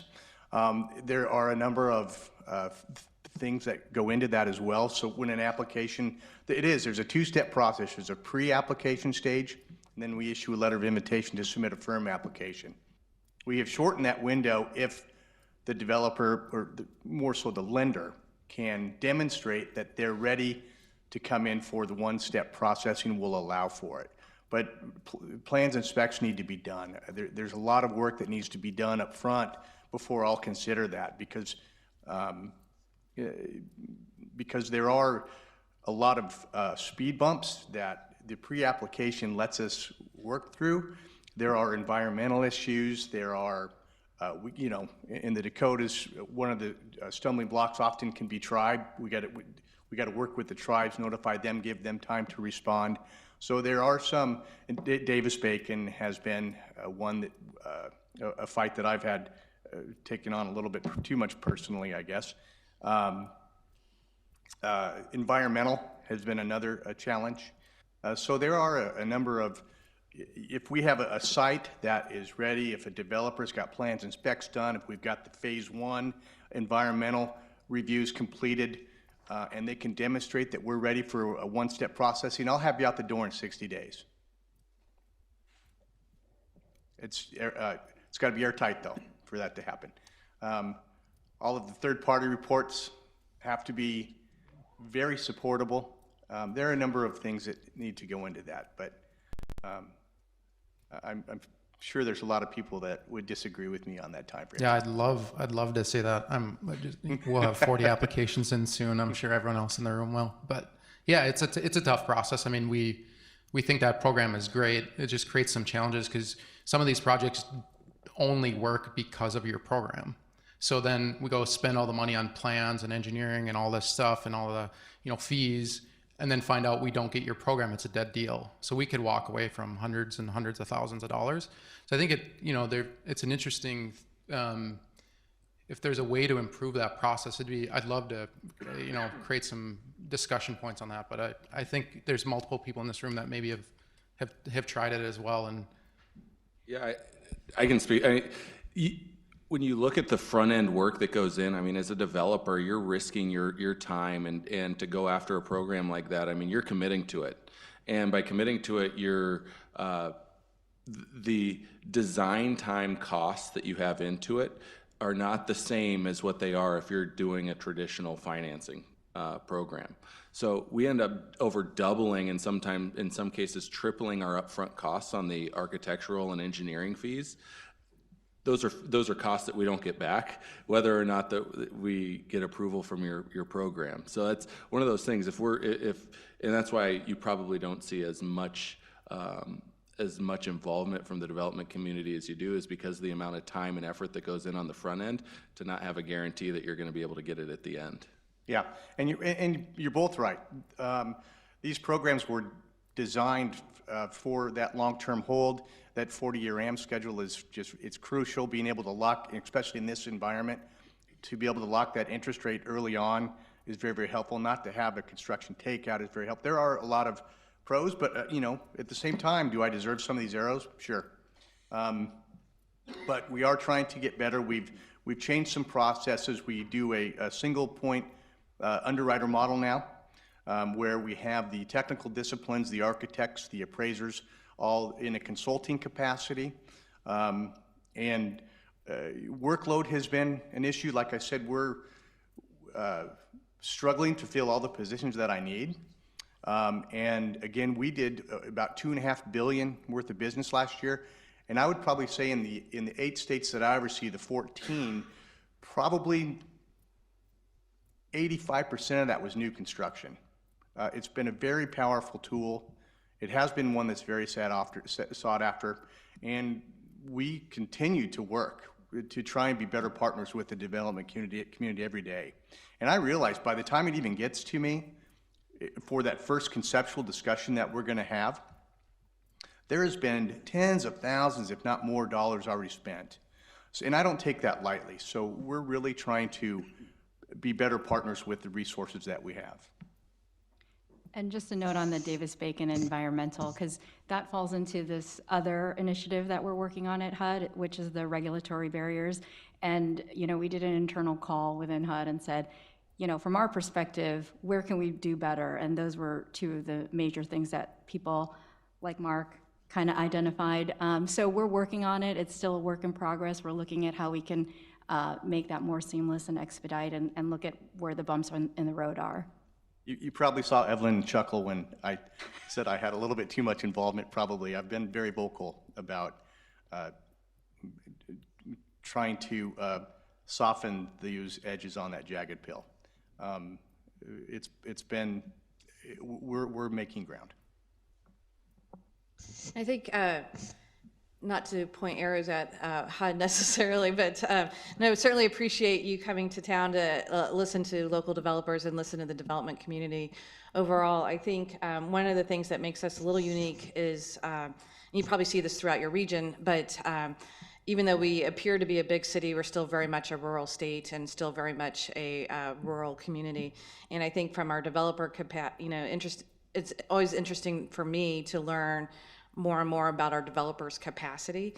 And, you know, it's not uncommon for citizens in Fargo to wear 10 different hats. And I'm sure you see this across the country as well, and across the, you know, kind of the rural Midwest. And so, you know, a lot of times, you know, it feels like these programs are designed for the Chicagos and the Minneapolises and the East Coast, and to try to apply them into the Midwest is difficult. So we certainly appreciate your technical assistant, the staff, and everything as part of that.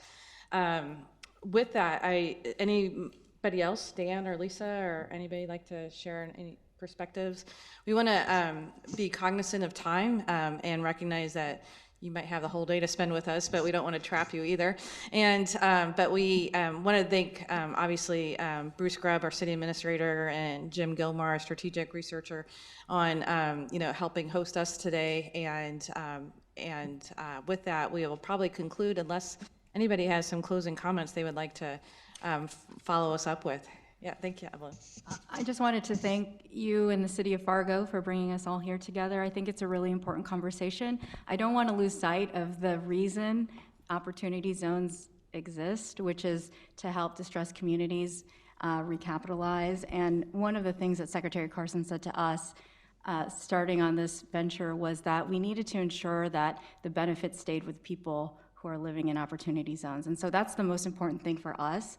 And so I'm really heartened to hear about all the discussion about affordable housing and how we can do that better in the city and in the state. So I just want to appreciate you all for bringing us together and having that conversation. And Nicole, if I could, because Evelyn, thank you for sort of covering the recapitalization and the macro perspective. I just want to say I'd be bereft in my duties as your local executive director if I didn't say this. For those of you who are property owners and developers who are dealing in my perspective, a market that is not quite acting rationally at this point, but you have high vacancy rates, you are struggling with making sure that you've got good tenants and you've got folks who are in a situation where they're not likely to turn over those units very quickly. And if you're struggling with that, we've got 247 units at the high rise that we're going to need to replace, and we've got vouchers that are going to be in their hands. So please don't hesitate to contact the Housing Authority, because if you'd like to participate in the Housing Choice Voucher Program through those tenant protection vouchers, we'd certainly appreciate adding some new landlords. Thank you, Matthew. That's really important. Anybody else? Otherwise, I think we're probably just go back to socializing as we did pre-9 o'clock. So thank you, everybody. And then tomorrow we'll be here at the same time and same start. Everybody's more than welcome to be here as well as we talk about more specific case analysis. Thank you, Nicole.